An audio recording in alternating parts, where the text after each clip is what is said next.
I'd like to call the Tuesday, May 16, 2017, California State Athletic Commission meeting to order. I'm going to bang the gavel.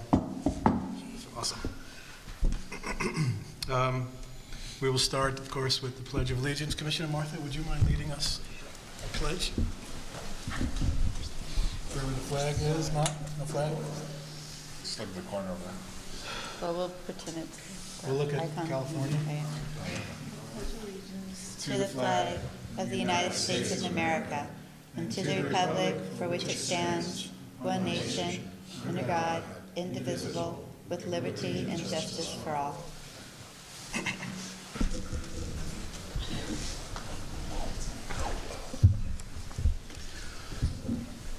Mr. Foster, we need to establish our quorum. Would you please call the roll? Chairman Carvelli, Here.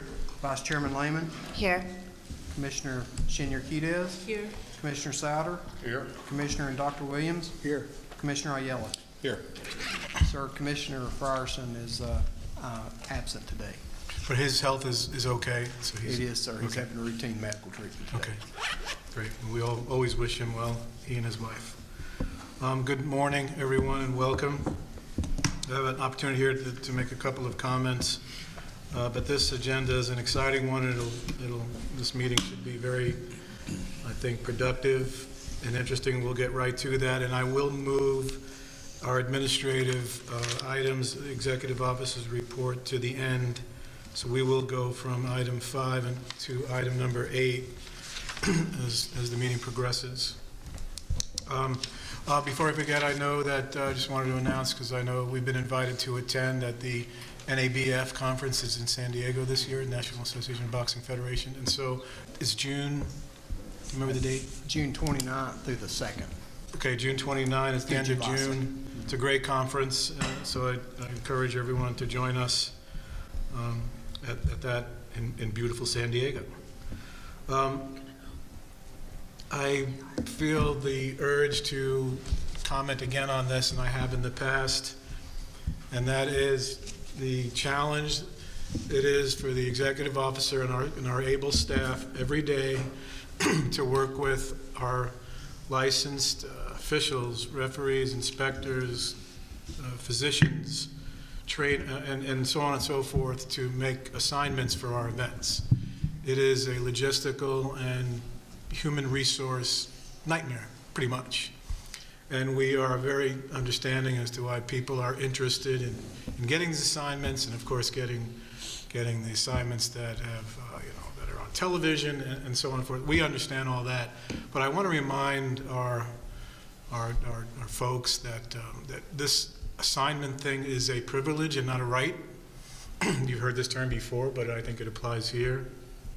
And while I know Mr. Foster does his best to be fair and to hand out assignments on an equitable basis and an objective basis, people are going to be disappointed all the time. And so that's the way that works. But please do remember and remind your associates that this is a privilege. It's not a job. It's not something that people should be doing to depend on their income, because you're going to be disappointed by that. So let's keep that in mind, and thank you for doing the best you can with that, Andy. We appreciate that. And then I do want to comment on, and we'll talk more about it at the administrative session here, but I know Commissioner Martha is working very hard through our large events subcommittee to make a case for California for the Triple G Canelo fight. And so whatever, of course, I can do to assist you, and I'm sure everyone in this room would probably work toward that, to assist you in that very worthy endeavor, we will. So good work on that so far, and good luck. Okay, so with that, thank you for listening to me. So let's move to agenda item number 3, the approval of the March 13, 2017 meeting minutes. This was a teleconference because of logistics again and attendance, that we put together a phone call and noticed it appropriately to elect officers that we are required to do each year. And so I need a motion to approve those minutes, please. I so move. We have a motion. Do I have a second? I'll second. And we have a second. Are there any discussion about these, commissioners, any discussion about these minutes? Any member of the public would like to comment on these minutes? Welcome to this point. Seeing none, please call for the vote. Or I'll call for the vote. Call the roll. Chairman Carvelli, Aye. Vice Chairman Lehman, Aye. Commissioner Senior Quidez, Aye. Commissioner Souter, Aye. Commissioner and Dr. Williams, Aye. Commissioner Ayala. Aye. 6-0, sir. Thank you. So they're approved. Let's move on to agenda item number 4, approval of the March 14, 2017 commission meeting minutes. So may I have a motion to approve those minutes? I so move. Vice Chair, motion second. Sir, Commissioner Senior Quidez has sent in some corrections that she would like. Well, we're going to open that to discussion, right? But we needed a motion. So I need a second from one. Second. Dr. Williams, second. So we have a motion and a second to approve. And let's open up for discussion. Any comments or corrections or changes? Commissioner Martin? Oh, I sent him some corrections to Andy yesterday. Okay. Were they substantive? Some of them were a little bit, I just made some additions of things that were not included, but subject to those amendments. I can read them. Yeah, maybe we should just go over the substantive. Okay. Page 2, agenda item 5, before the last paragraph. An additional document was added to the commission packet consisting of a March 13, 2017 letter from Taylor Schick to Chairman Carvelli confirming the February 26, 2017 meeting between the two and Andy Foster in response to the February 14, 2017 CSAC letter with questions regarding the pro rata cost. Commissioner Senior Quidez stated that there are many questions regarding the pro rata cost, including why the state pro rata line item is being removed. For transparency's sake alone, this should be in the appropriation. Commissioner Souter requested Mr. Foster to continue to list the pro rata costs in the CSAC budget for the commission's benefit. Chairman Carvelli asked Commissioner Senior Quidez to follow up with finance on the pro rata issue to get further clarity. Okay. And then page 3, under the status of delegated entities, regarding USA Boxing, Commissioner Ayala asked if USA Boxing is going to be present to represent the delegation. Commissioner Senior Quidez said that Vice Chairman Lehman has asked in the past if USA Boxing be told to be present, and we should make sure they know they need to come. Good. Anything else? No, sir. Commissioner Martin, anything else? Nope. Commissioners? Just one other correction on page 4, the appointments of the advisory committee. Executive Officer Foster recommended the commission approve the following positions to serve another term. Only one of those individuals, Diego, wouldn't be another term, that would be his first term. Okay. It's a good clarification, thank you. Commissioners, are we prepared? Any more comments on these minutes? Now we welcome anyone from the public to comment on these minutes. Please introduce yourself, sir. Okay, my name is Greg Patchell, and this is on the first thing with the neurological fund was under the executive officer's report. Some time ago, I contacted Senator Elizabeth Hall and to give request an email from Sarah Lee Wackey. In that email, they said commissioner was replaced and $100,000 was missing from the neurological fund, and no one knows where it's at. So I was still questioning you guys. I still don't get an answer. Where's that $100,000 that went missing when no one knows where it's at? And also on this neurological testing. I mean, there hasn't been one neurological test that paid by you guys since 1998 or 1998. And my question is, if I do a pro MMA show and I have to get all the fighters neurological tested, but if I do an amateur MMA show, I don't have to get them tested. I mean, isn't there a concern of health and safety if I do an amateur show? They strike the head just as hard as a pro fighter. So why does only pro fighters get protected by this neurological testing, and amateurs that strike the head or kick the head do not have to have a neurological test? Also on that officer's report, there was a headgear issues. So we want to stick to the minutes? You could That is comment on minutes, that was that. in headgear. I'm going right in order for executive orders report, so I'm going right in order properly. And I'm not asking questions, I'm just going to comment. Okay, Get a little bit better at it. great, thank you. Okay, so I'm gonna ask you guys no questions. Okay, the headgear, they're trying to make the law go through that amateur boxers have to wear headgear. And you guys' ruling says amateur MMA is more dangerous to wear headgear. For kickboxing, it's dangerous to wear headgear. They don't wear headgear, amateur kickboxers, amateur MMA fighters, because it's dangerous. Kids paying Croatian have to wear headgear, there's no strikes to the head, so it's real dangerous because of guillotine chokes and everything like that, they're having to wear it. And now you're making a law that boxers have to wear headgear. I mean, a kick to the head is harder than a punch to the head, so if no one has to wear headgear for dangers, boxers shouldn't have to wear headgear on the amateur status. And then, the next thing was under the executive officer order was delegated entities. One more minute, and then you can keep going. Okay, the delegated entities, you have CAMO for MMA, and you have CAMO for adult pancreation. There hasn't been one adult pancreation tournament since 2010. You got USFL for kids pancreation, and you have IKF for adults kickboxing and kids kickboxing. Well, why is CAMO doing adults, and why is USFL doing kids? Well, I talked to JT 30 right now. seconds. Okay, I talked to JT, and he stated that the kids fighting with adults don't work, but they're doing shows right now. They're doing CAMO shows with kids and adults in the USFL. So there should be one organization running adults pancreation and kids pancreation. And then you got sports MMA. Last point. Okay, you got sports MMA being allowed, and there's kids with head strikes, and adults are fighting. It's the same thing as pancreation, but that's considered light contact by the state, California state. So, Greg, we follow Robert's Rules of Order, so thank you for your okay, and comments. then You can come back one more up. issue on the continuous Greg, sparring. you can come back up on the next matter, so you have plenty of opportunity. Okay, thank you. Thank you.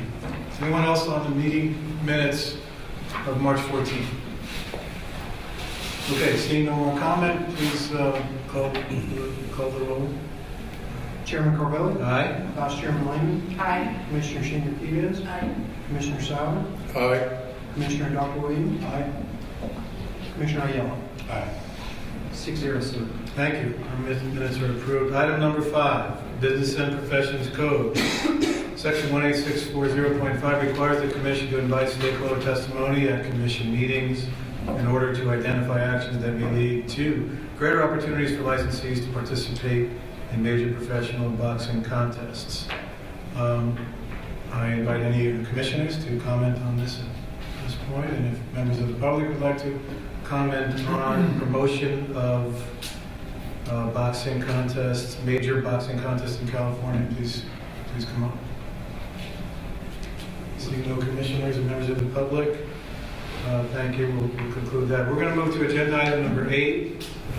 We'll move 5 and 6 toward the end.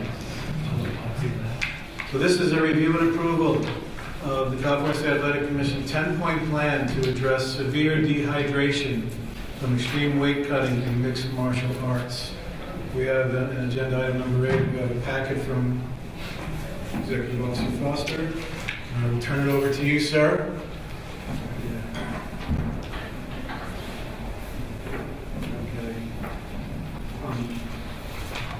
Sir, as you know, we've been dealing with, this commission's been dealing with the issue of extreme weight cutting for several years now.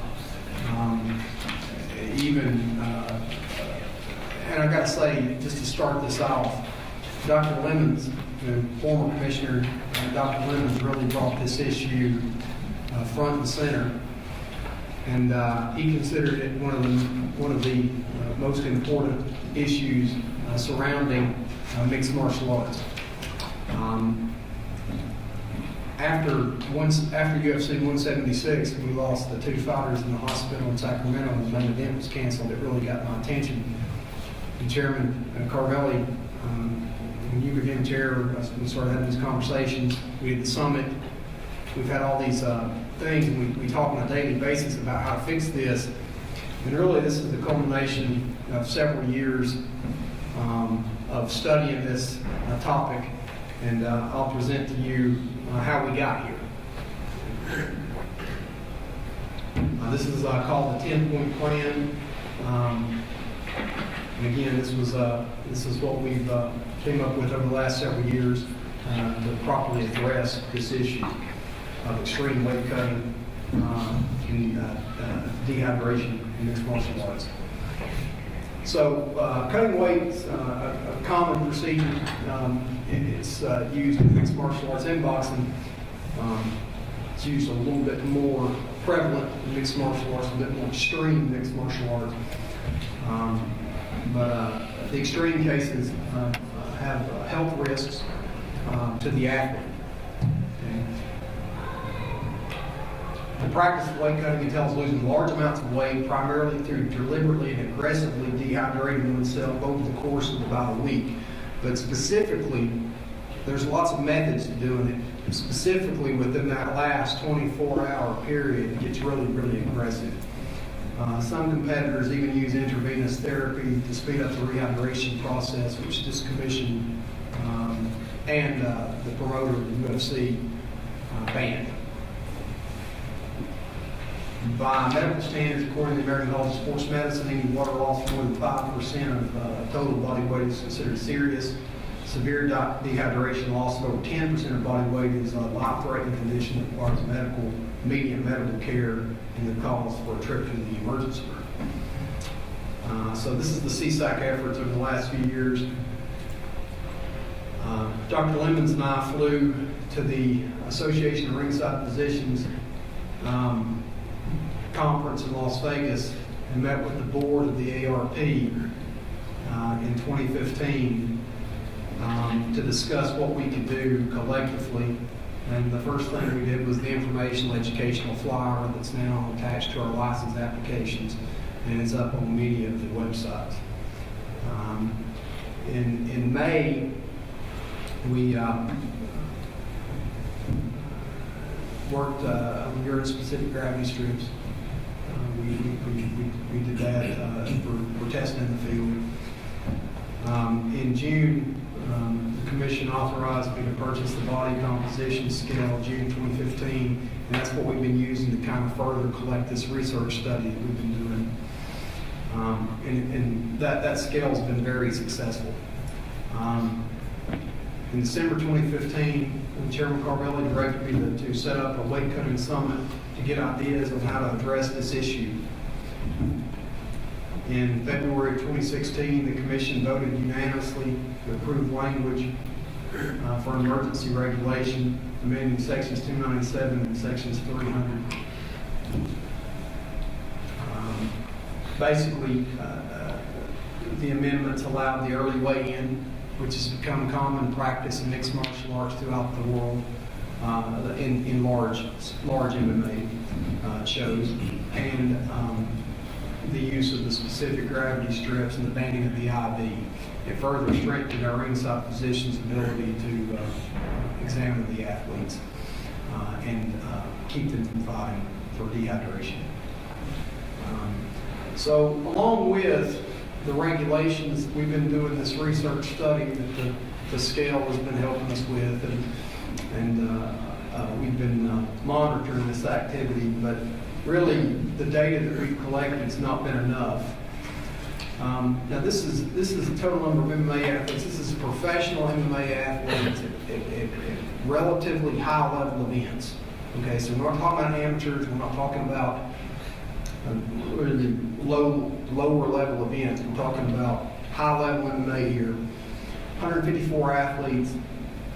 32% of these athletes were above 10% of their body weight in one day.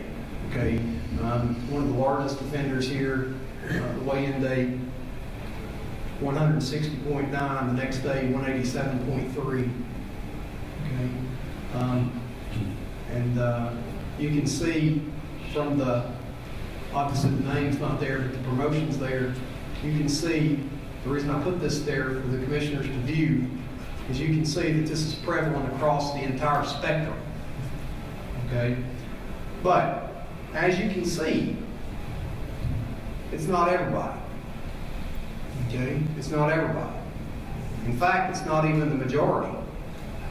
Okay? And what we're calling the majority is more than 10%, what the MAC considered to be a very extreme case. The Medical Advisory Committee. Medical Advisory Committee, sir. Yes, sir. And you can see it's not the majority. So this doesn't happen to everybody. Okay? And sir, as you remember, the hypothesis going into this, and it really came out of the summit, the hypothesis before we had this study was, well, everybody's doing this, so it doesn't matter because they're kind of both the same weight the next day. That was the hypothesis we came in. That turned out to be wrong. We have case after case now of fighter A being slightly more than they were the day before, and fighter B being extremely more than they were the day before. A case in point, we had a recent example, just recent, not in this one, a recent example, fighter A was 155, fighter B was 156. Fighter A the next day was 161, fighter B was 179 the next day. And the reason I'm putting this in is just so you can see the level. You know, it's not to say that fighters aren't cutting weight. Almost all the fighters are cutting some amount of weight. But not everyone is cutting, not even the majority is cutting what we would consider extreme amounts of weight. But it is about 32% of the MMA population can be surveyed, how that mixed martial arts. So 1 in 3. 1 in 3. So what does it do?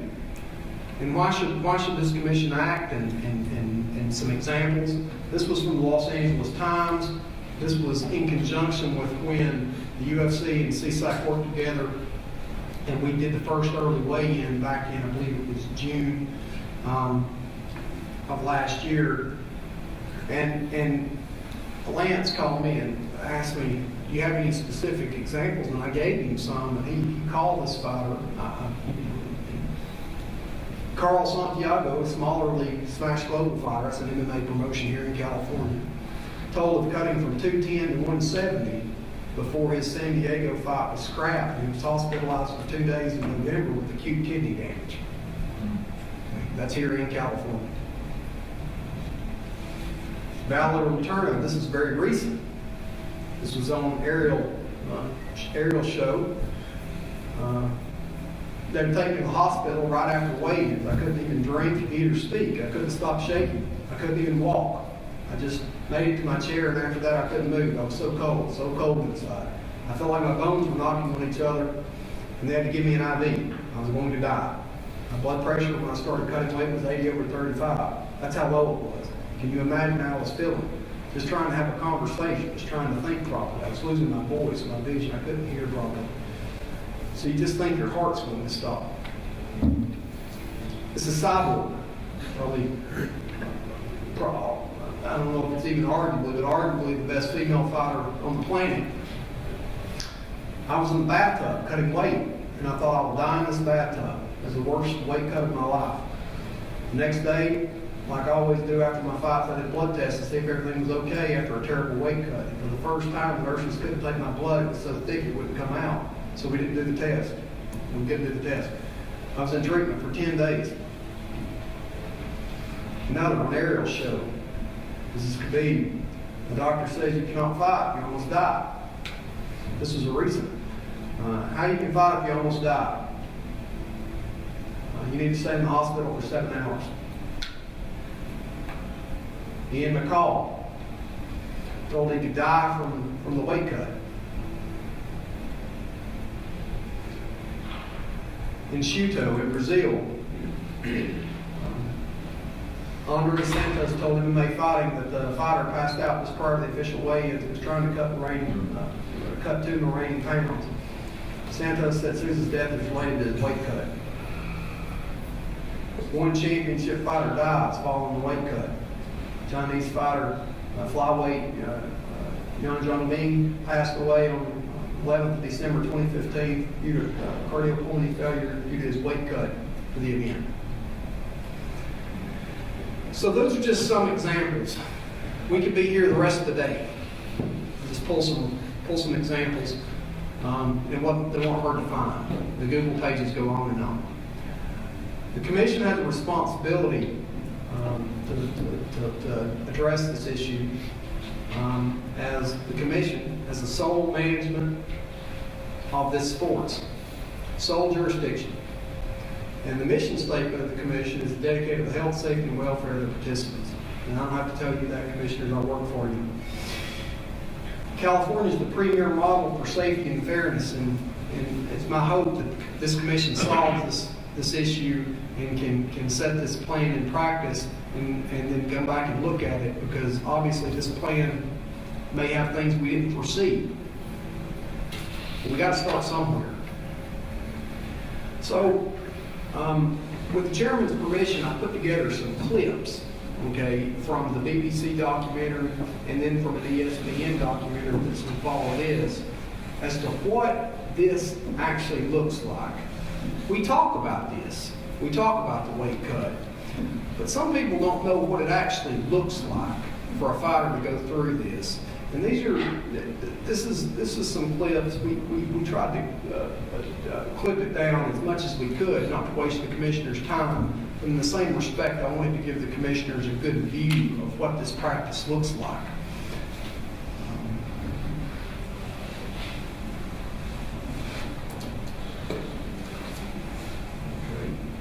I don't believe anyone thinks here that you're wasting our time, but okay. Thank you, sir.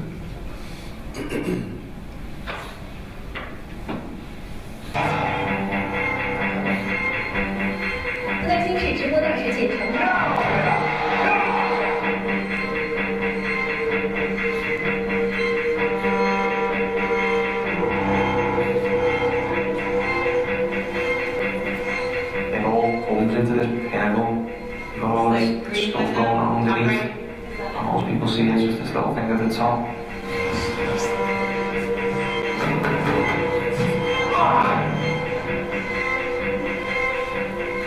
What goes through your mind at this point?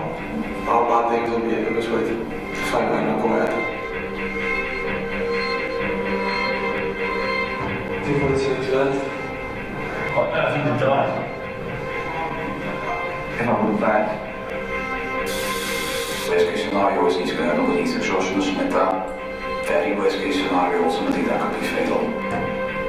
Someone put you in the desert for 2 days, you will be as dry as we are here. Not far from death.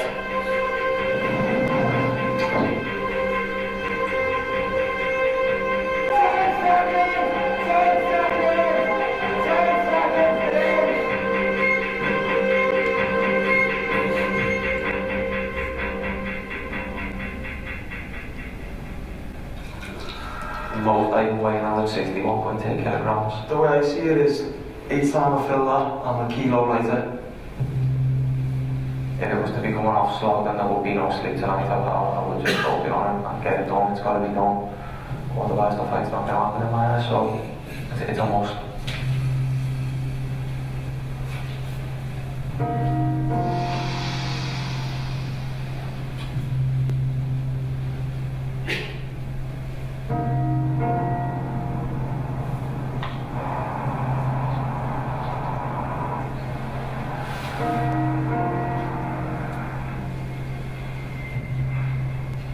When you're cutting weight, you're not 100% there. You're dehydrating yourself, you're trying to get to a minimum weight that your body can physically capably get to. So you're pushing the boundaries on everything. That's me sitting at 170 pounds. Like now, I'm sitting at 194. I'll do that 3 times, 4 times a year if I can. People don't know about it because they're not aware of it, because it's something that happens behind closed doors.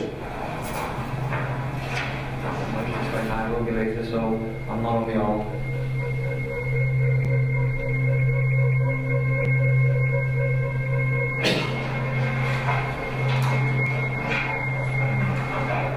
Got the guys here to help me. He's going to be joining me and going through with me, so it makes it easier having a good team with you.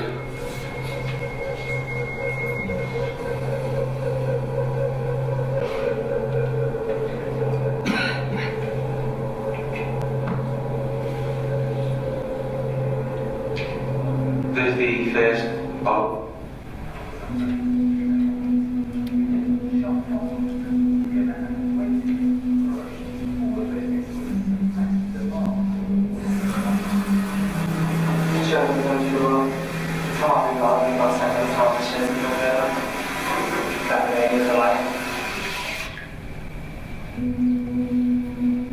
It's just wrapped up with plenty of layers to make sure we're keeping the sweat going while he's at the back. You see now he's got like beads of sweat on his head already.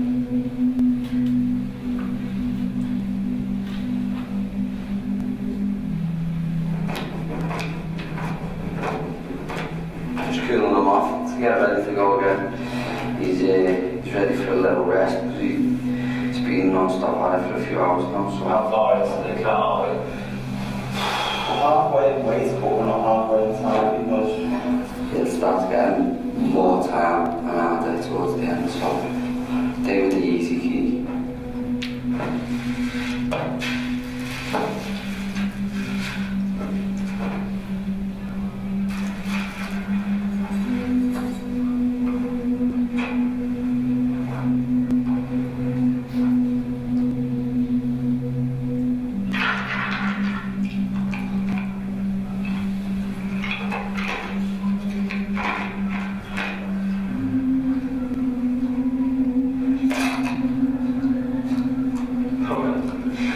He'll be able to draw a tiny amount of saliva when we want as well, like minimal, but yeah, it matters now. So. Specifically for the month as well. It's very, very, very tempting. The water book is on. Target. What did it say good? How do you want it?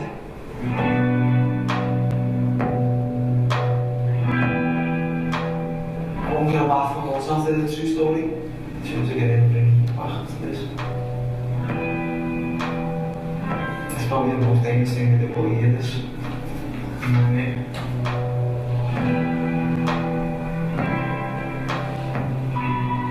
I actually started hyperventilating. I started, I think it was my second or third hot bath.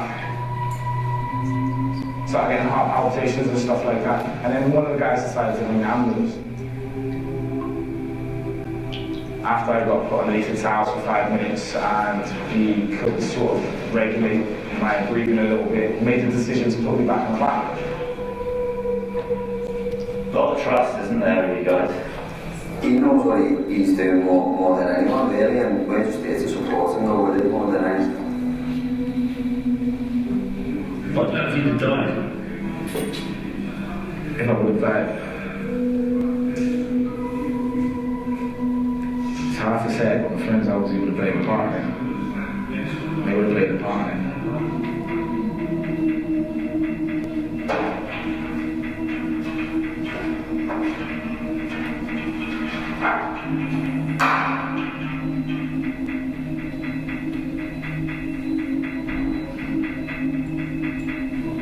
Probably 4.5 hours, I've done a really good job.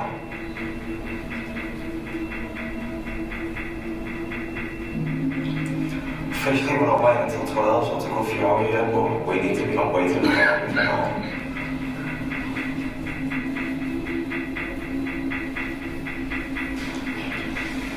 Does it get hard at this point? Yeah, it's not hard now. A little bit every time. It's low calories, low energy, low water. So is your body trying the same water? Yeah, it's waiting to be good.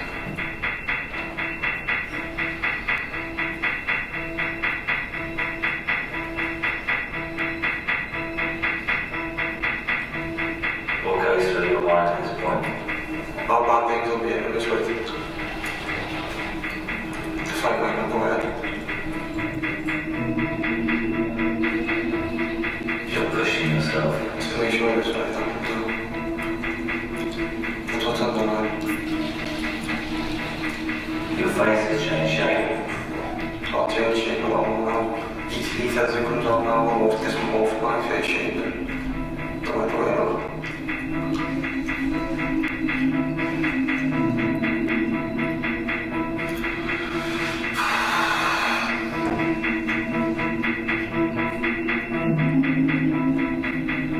It's just not time to say. We've been a couple of way throughout the night. I don't know how to sleep. Just gonna wait yourself out. Hopefully we're not far now. Was it 1.4 we just did? We've got the same to go. Yeah, let's go in the back leg.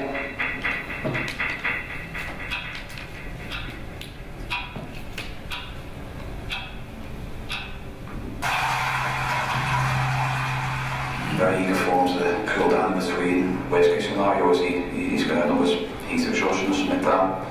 And obviously, very worst case scenario, ultimately that could be fatal.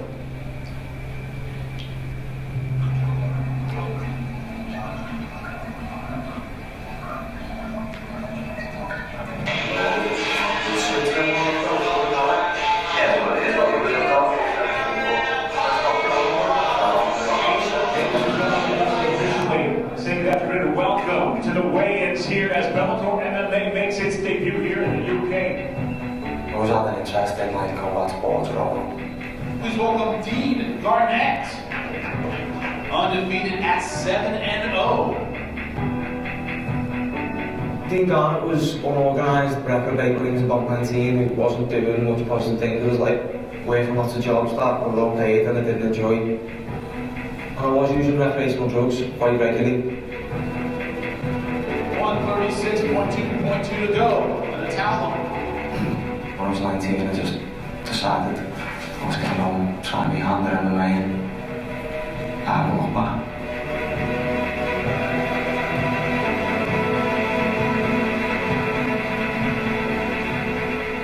The world stops. Don't need to do anything but be quit. Nothing else matters, nothing.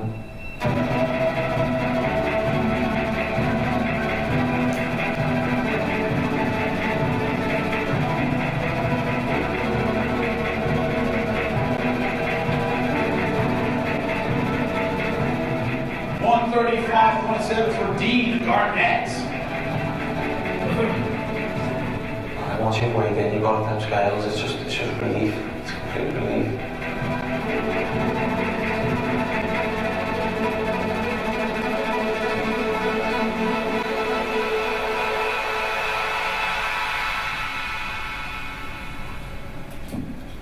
I think they're like roughly a kilo lighter, so I'm guessing around 70 kilos, which is 8.2 kilograms heavier than we weighed in yesterday. Roughly 18 pounds heavier. Feel 18 times better as well. Yeah, nice big walk.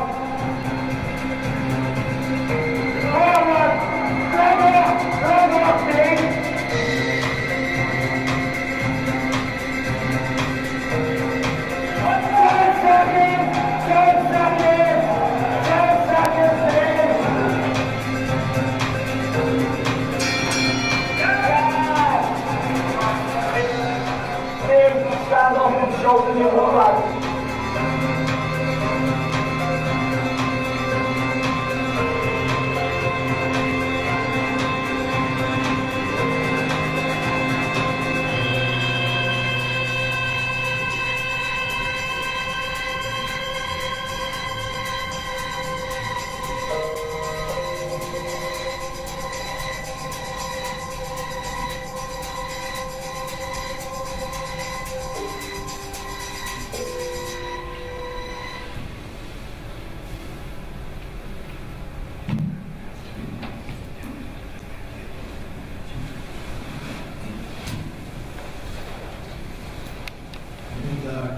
Commissioners, I have one more.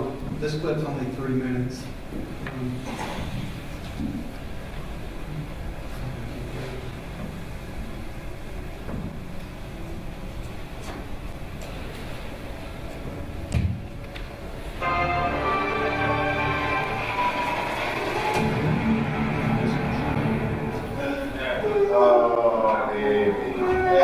This is Chris Justina, known as Cyborg, just days before fights like this. You watch Chris fight, it's violent. Very violent. These other girls that fight, these are girls that fight. Chris is a woman. Cyborg is the 145-pound world champion of the all-women mixed martial arts organization, Invicta. Former UFC champion Tio Ortiz is one of her coaches. She's very dangerous. She's the most dangerous woman fighter in the world. I would like people to respect me like a world champ, because I am world champ, but people who look like me don't know I am. And that, she says, is because she isn't a champion in what's considered the major leagues of MMA, the Ultimate Fighting Championship, or UFC. It's not another fighter, though, who denies her that belt. It's her weight. Calm up, Chris, you need to breathe. You need to breathe. Yeah. Cyborg, who weighs close to 175 pounds, normally fights at 145. But the UFC has said in the past that there aren't enough strong female contenders that size to have a 145 weight class. Until recently, its biggest class for women was 135. I cannot do this in my body all the time. I don't know, maybe something really bad gonna happen with me.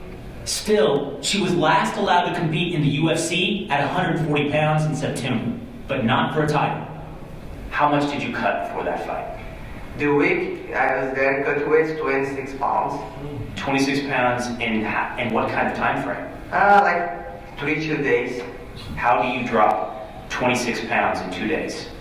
In the beginning, impossible. I was freaking out. You know, you have to dehydrate. Are you looking forward to? This is kind of the dirty little secret that's going on in front of our eyes. Let's take a look at the eye now. Dr. Anthony Alessi is a neurosurgeon who for more than 20 years has worked with the Connecticut State Athletic Commission monitoring combat sports. Weight cutting is trying to bring as much water out of your system so you can get onto the scale at a low weight. Medical experts say any dehydration-based weight cut over 5%. Okay, that's the clip that I wanted to show you. So I think the commissioners get the general gist that this is prevalent, it's widespread, it's dangerous. Can we turn the lights on?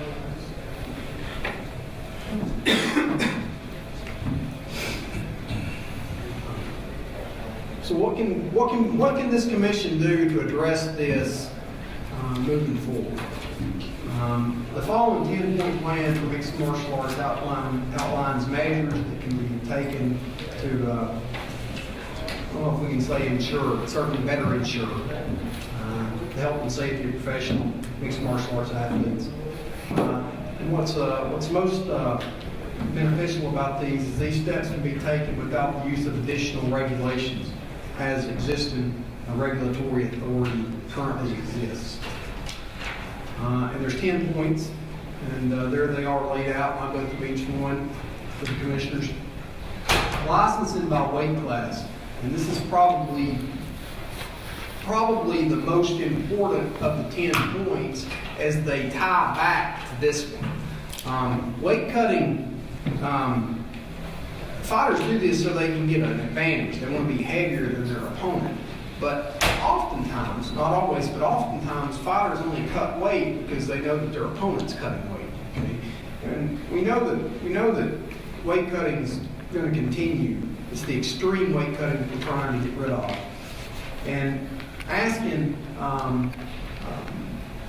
the fighter to select the lowest weight class they intend to compete, so then that we know what they're looking to compete at. But then having the licensing physician certify that weight that they're choosing is safe for them to compete at. Okay, so now we are able to log this, not just in the California database, but in the national database, that this person that's came to California, California's registered them as the lowest weighted, perhaps lightweight, featherweight, or whatever weight class it is. And here's the authority. I won't go into all that, but we certainly work with the legal counsel on this. We have the authority, this commission has the authority to do this. Bout agreement changes to obtain parity with boxing. This commission addressed this at the last meeting. And this is just to address the show and the win so that it's on parity with boxing, so that fighters just, I don't know if you'd call it trick the opponent, but basically one guy cuts and the other guy doesn't, but he knows what our spread is and he just shows up fresh and the other guy's drained. So that's kind of to avoid paying to be the bigger person, because 20% of the show is really only 10% of the total if you win. I think we refer to it as gaming the system. Absolutely. Yes, sir. And then here's the commission's authority on that, Rule 220. Additional weight classes. Now, this would be something that would have to be done at the Association of Boxing Commission's level. The commission uses the unified rules of mixed martial arts. But additional weight classes have to be done there's too many gaps between the current weight classes. Fighters don't have a home.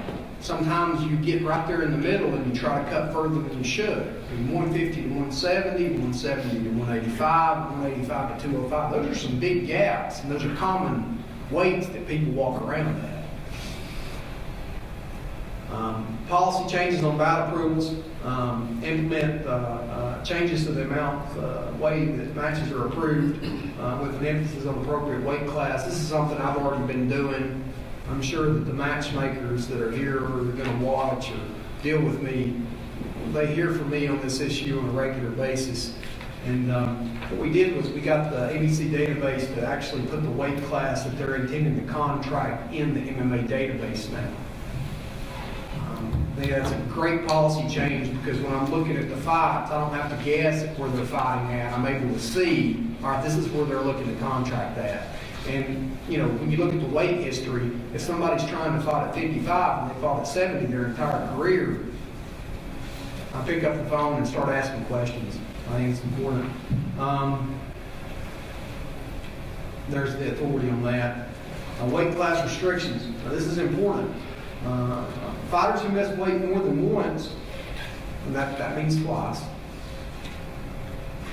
are in the wrong weight class. Is that a Georgia euphemism? I had a lot of questions about that.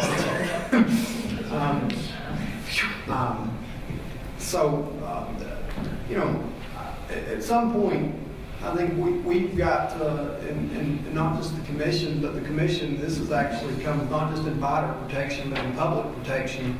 If we keep allowing these bouts to continue with these weight classes, in some ways the public's harmed because there's very little chance this fighter is going to make this weight. And then the fight's either scratched or the title's off. There's lots of problems with this, not just for the fighter, but for other problems. And there's the authority for that. Continue the early weigh-in. The early weigh-in's been successful, and when we came out with the early weigh-in, when we started it, there was unforeseen consequences that I didn't foresee, but now I can report back to the commission. Fighters, there's been a lot more fighters miss weight because of this early weigh-in. Okay, and Jeff Nowitzki from the UFC, and Corey Schaefer from Bellator, we've all talked about this. We actually think this is a good thing because it doesn't allow the fighter to wake up in the morning, go to the sauna, and sit there all day. Okay, a lot of times the fighters want to sleep.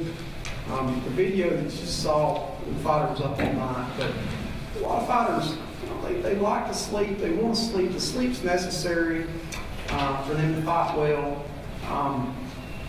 And fighters have been missing weight, and you know, I don't have research as to why that is. It's only anecdotal evidence as to why, but it's got to be at least something. It's got to be is you can't sit in the sauna all day long and be drained, drain yourself down, and make that weight. So I think that's important, but it helps with the rehydration. There's no question about that. And by and large, it's been incredibly positive by the community. Day of event weight checks. Okay. Now this is something that I've spoken with the MAC and Dr. Wallace a lot about. And Dr. Wallace and the MAC, they want to know how much these fighters have regained overnight. Okay. If it's more than 10%, they're going to take a look at this fighter and potentially move them up to the next weight class, or get them on some kind of medical plan. That's a medical decision. But you know, 170-pound fighter, if they're more than 187 pounds the next day, is that really the best weight class for them? They probably weren't 170 leading up to the thing, because most people are going to come into the fight closer to where you actually walk around at.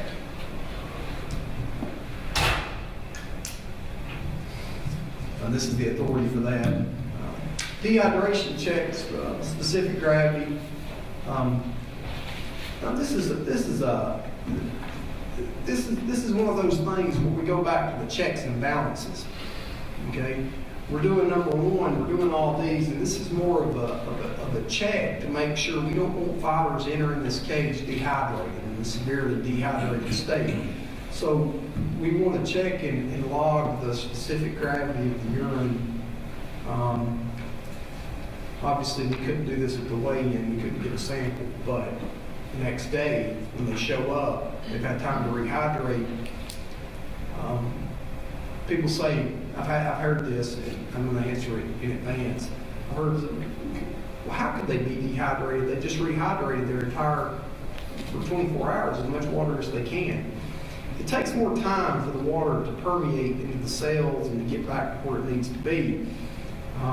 And the Appalachian State did a study where when we started this stuff, 39% of every mixed martial arts athlete getting into the cage was dehydrated.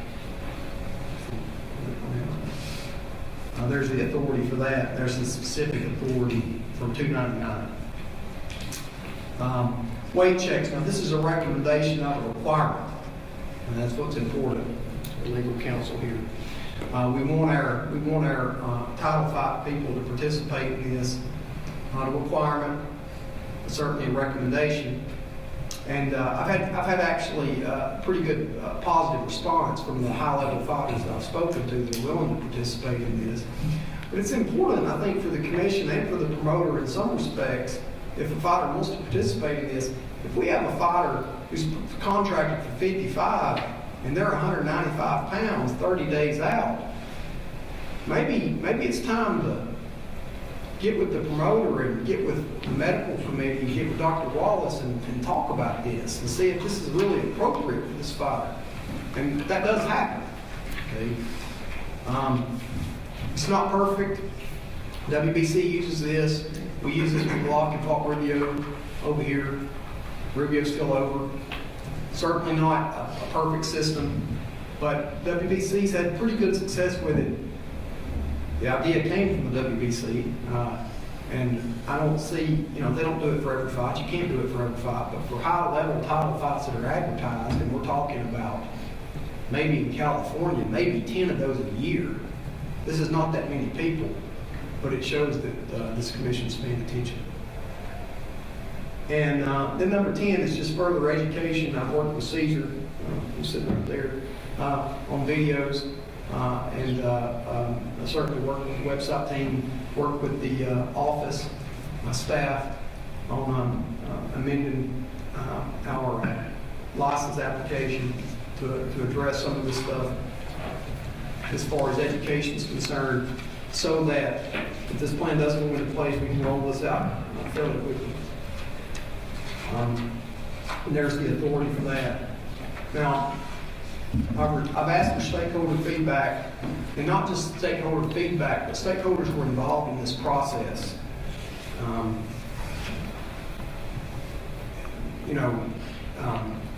I can say unequivocally that the promoters see this as a problem also.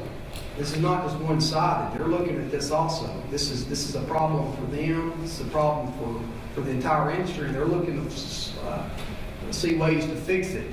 I've had really lots and lots of meetings with these people up here on the screen.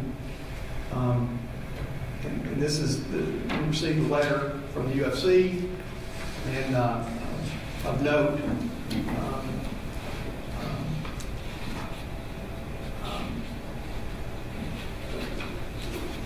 the UFC talks about the early weigh-in in their thing, and UFC firmly believes that this will have a positive impact on safer weight management awareness and practices in the future.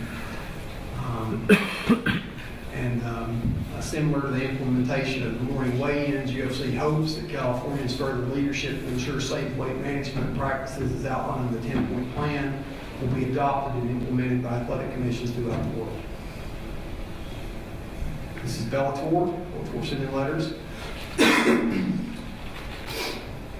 Bellator asked that the additional weight class rollout be slow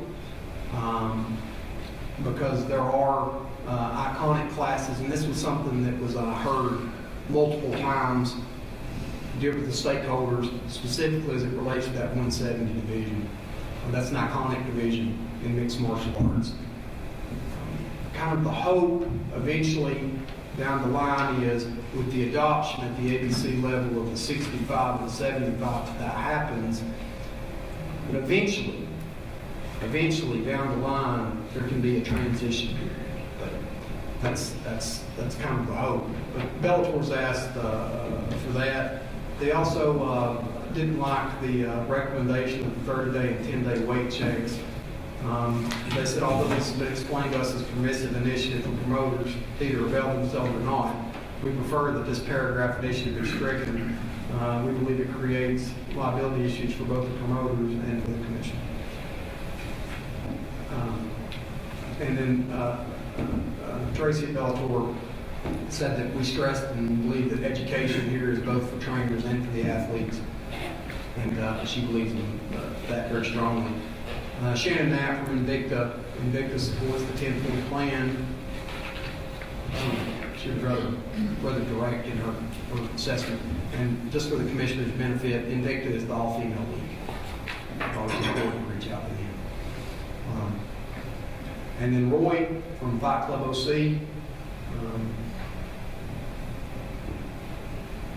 I'm sure Roy's been around for a long time. He saw this kick down the road, and he's glad we're addressing it.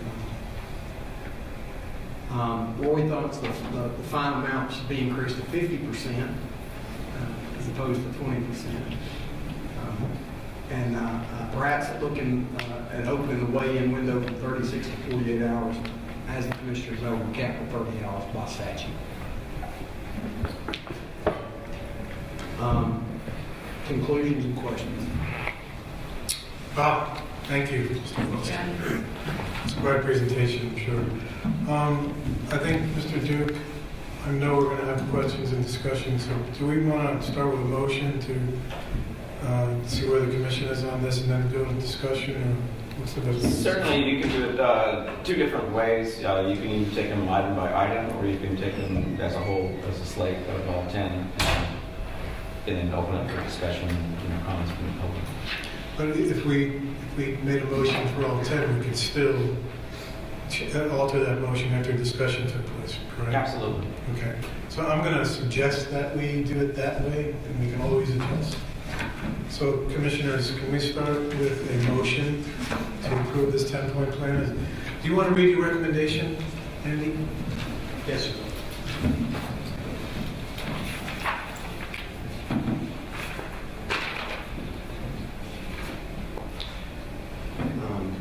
Recommendation from the executive officer. I've determined this issue to be one of the Commission's primary health and safety concerns, and I recommend the approval of these measures to prevent athletes from using severe dehydration as a method to make the contracted bout weight at events regulated in California. I further recommend the Commission consider immediate implementation of this plan with a 6-month review period, during which time the Commission can invite stakeholder feedback and revise the plan where appropriate. So I pressed Andy to make these specific recommendations, commissioners, and and there are a lot of conversations, a lot of work has gone into this, to say the least. And so here is a recommendation for a 6-month review period, which we could consider either at 6 months or maybe 2 meetings from now as a way that we could do that. So with that, can we start with a motion to start this discussion, please, on Andy's recommendation? So Commissioner Martha has made that motion. Do we have a second? Second. Second, Dr. Williams. Now we can start discussion. Do you want to start to my left, Commissioner Martha? You want to start?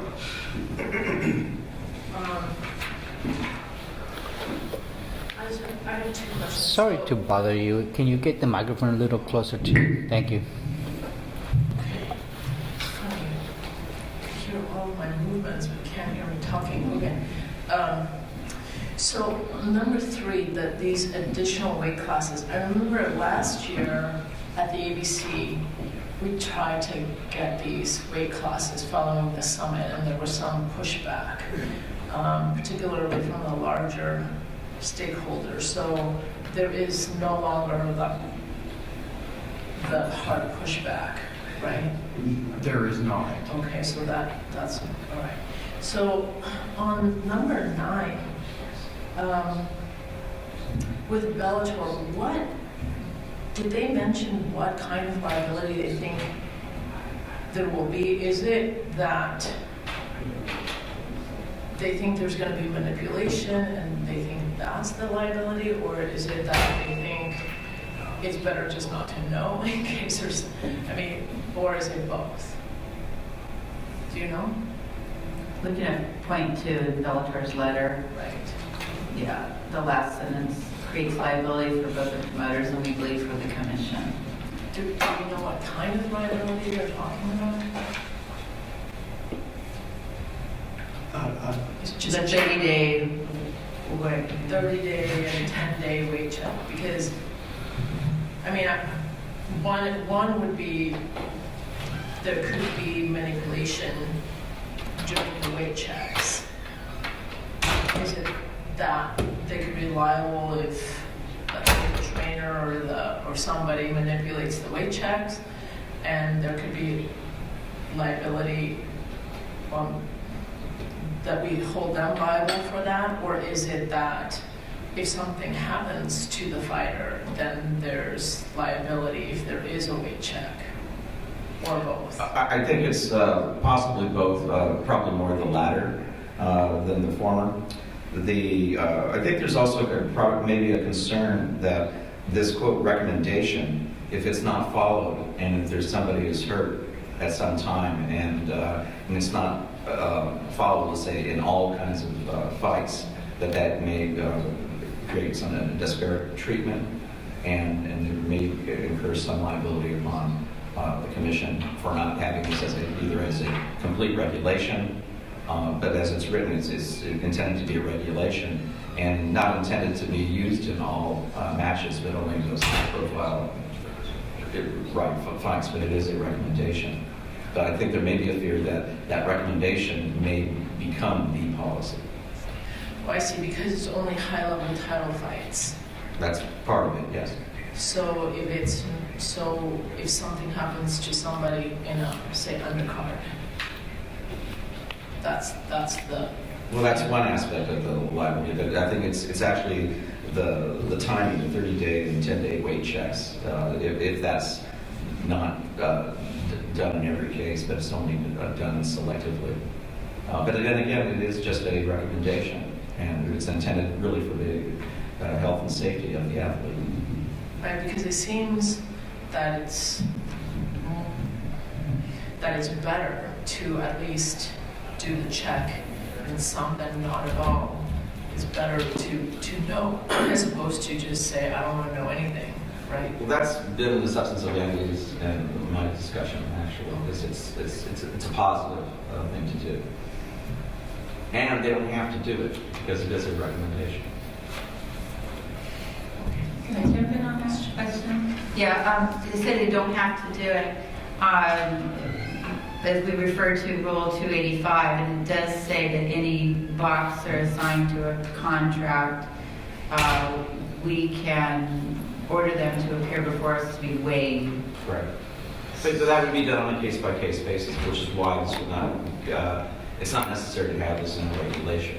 If it's a recommendation and it's done on a case-by-case basis, depending upon the athlete's physical condition and ability, and also the commission's discretion. But to be clear, we have the absolute authority for any boxer that signed a contract to require them to be weighed. Absolutely. At any time. Correct. Okay, so. Obviously, it would be wise to use that discretion with, medical advice and recommendation, again, based upon a case-by-case basis of the condition of a particular athlete and their history. Because it's a regulation and hasn't been tested. Go ahead. No, that was my question. Okay. You good for now? That was it?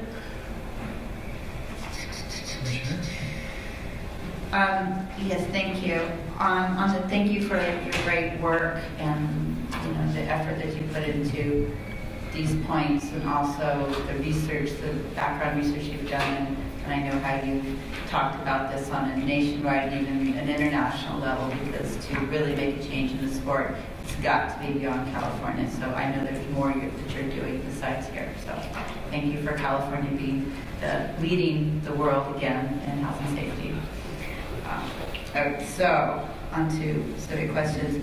On the second point, the last sentence says that changing the boxing agreement for the forfeit is parity with boxing. It rewards fighters who take a fight against a larger opponent and lose. Could you explain that? Well,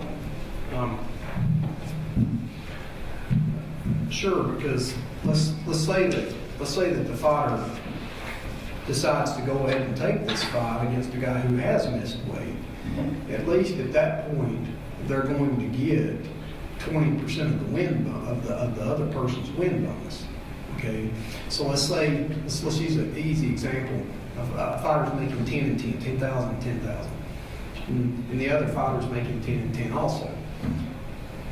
This fighter loses, who weighs in, and the fighter wins, who was heavy. This fighter, he's only entitled to really the 10% of the show. Okay, 20, and it's divided by half. So he's entitled to the 10%. Whereas with this new provision, he'll get the full 20 off the win. Okay, so if the fighter beats him, he'll get $2,000 more instead of only $1,000. The losing fighter? Yes. And the winning fighter would only get $17,000 as opposed to, $16,000. Sorry, did my math wrong. It's not a lot, but Okay. it's something.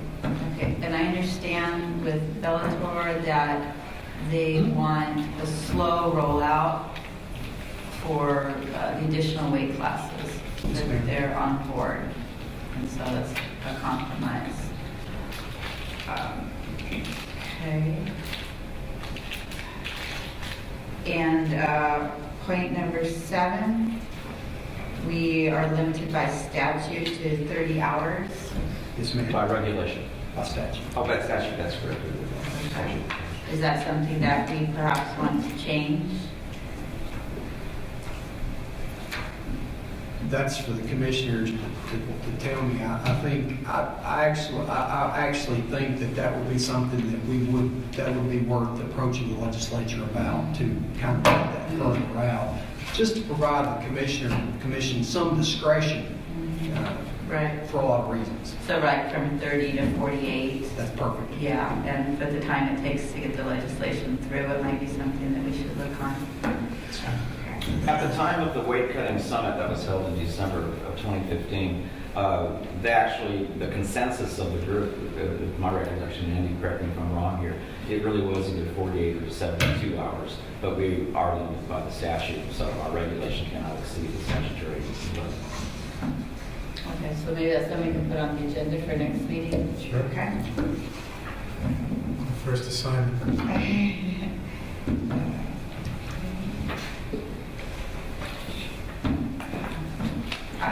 I'll just, as a matter of public, or just a statement, Bellator's letter seems to imply for our last point of the education on the dangers of dehydration, that it should be for trainers and athletes and not for matchmakers and promoters. And I don't agree with that. And I think that a promoter and matchmaker, it's their duty to make safe matches. And so they need to be aware of weight classes and the dangers of dehydration.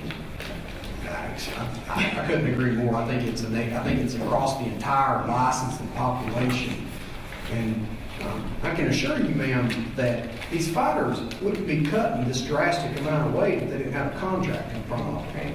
And we're all in this together. As you made the point, if the fights don't go forward, it hurts the sport, it hurts the promoters, it hurts the matchmakers. So. Yes, and if I can jump in there too, particularly in mixed martial arts, where you have the promoter also where the promoter is also a sanctioning body, and the promoter also has exclusive rights to the fighters, and the promoter also often has exclusive rights to everything else this fighter does for X number of fights. So they essentially own that fighter for whatever their time is during that period of time. So they have almost more responsibility in some ways. So it's important. You know, just in all fairness, these fighters are not often truthful. I'm not saying that the matchmakers call up and ask them what they're weighing, and you know.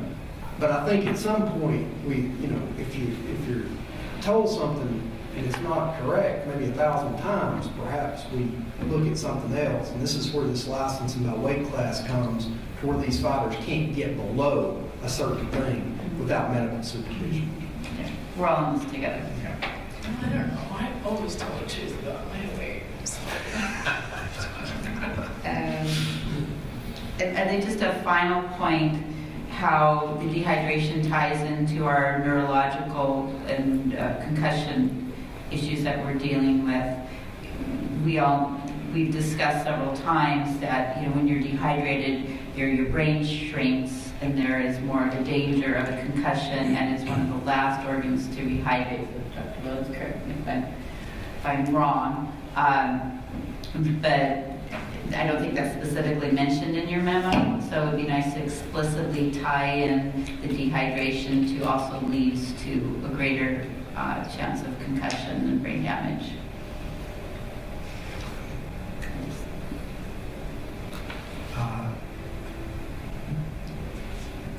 The studies that I've looked at, and I want Dr. Williams to please correct me because I'm no neurologist, but I saw different things on this. One of the things I saw is the brain tries to hold the water because it's so important. It's one of the last things to dehydrate. But if you rehydrate too quick, there's problems that can associate with that. And that's the study that I saw. I read a lot of this stuff, and I didn't have I don't want to say something that's factually inaccurate. Right.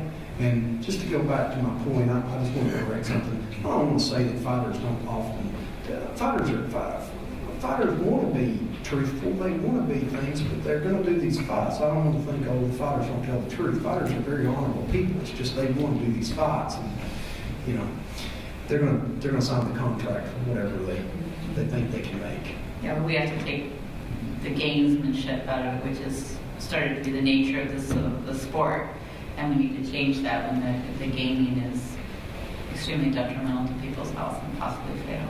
And Dr. Williams can correct me if I'm wrong about this. No, you're right. I mean, so the brain is actually considered the most important organ with respect to holding on to that hydration status, and so blood flow to the brain and hydration to the brain is going to take precedence over every other organ, so it'll be the last to suffer those kinds of consequences. But it is possible with severe dehydration that you do have a reduction in brain volume. And Andy, what you mentioned is absolutely correct as well. If you rehydrate too quickly with the wrong kind of hydration, you can have significant damage to the neurologic structure, the peripheral nerve, brain as well. But I think our prohibition against IV rehydration is going to be helpful to some extent with that. But the other thing is that the dehydration is going to have an effect on other things like reaction times and speed of mental processing and those kinds of things, which also will increase risk of concussive injury because fighters can't literally protect themselves physically as well. And so all those are important points. Maybe include like a sentence or two about the actual health risks of dehydration, because we don't really say that specifically in here. We say generally it's correlation with neurological issues and brain damage, as well as, sort cardiovascular. Maybe Dr. Williams can help with just a one sentence. Is this in the recommendation section or in the? Yeah, I guess it's in the preparatory 2 paragraphs. And to the extent this is going to be an important public document, it might be good to put like a sentence or two more specifically about the dangers of dehydration. Because the first paragraph kind of talks about the competitiveness and the gamesmanship, and we all know the dangers, but to educate the public with that. Okay. Okay, that's good. Thank you. Dr. Williams. No, just 2 quick points. One is, and that point number 9, correct me if I'm wrong, but it sounds like the recommendation of 30 and 10-day weight checks in high-level fights is not just because we be doing some fights, but because there's a potential for more harm, not just to the fighter, but to the public good in those high-level fights. Is that right? That's the idea, sir. Yes, sir. So there may be some justification that at least combats some of the potential liability risk that's, raised by, all sorts of other things I mentioned earlier. The financial incentive in a high-profile fight is far greater, obviously, so there's more temptation to, cut weight and to do whatever it is that maintains some type of competitive advantage. Right, but so there's a potential risk taken by the fighter, yes, but there's also a risk to the public good that's, I think, more significant in these high-level fights. Oh, absolutely, yes. And then the second question, Andy, I mean, you've obviously spent lots and lots and lots of time going through and considering the 10 steps and the points. And are you aware of, or is there any known concern for any potential unintended consequences, things that we don't intend with these points, but that you say, boy, I wonder, that could be an unintended consequence that's not favorable? There's 2 things that I'm looking at to answer that point. I don't want fighters to cut twice. Okay, so I don't want fighters to come in under the 10%. Okay, when I initially brought this document to the Medical Advisory Committee, the number was at 8%. Dr. Wallace was acutely aware.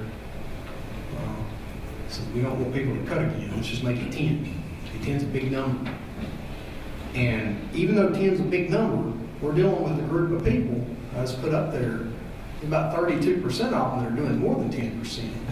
And the idea is, the hope is, that number 1, the licensing by weight class will kind of check this 10%, because the licensing by weight class from the MAC recommends on the licensing form that you shouldn't walk around, that your normal weight shouldn't be more than 10% of your fight weight.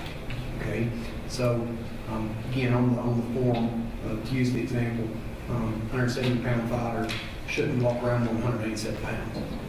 The problem is, I know that there are a lot of fighters out there that are walking around on 187 pounds, trying to get to 170. So one unintended consequence that we're looking at is, because fighters don't want to have to be forced to move up, I don't want them to have to cut twice. Okay? Hence comes the specific gravity strips. If they have cut twice, they're going to be dehydrated. It's going to show up. Okay? Or at least that's the idea. Okay?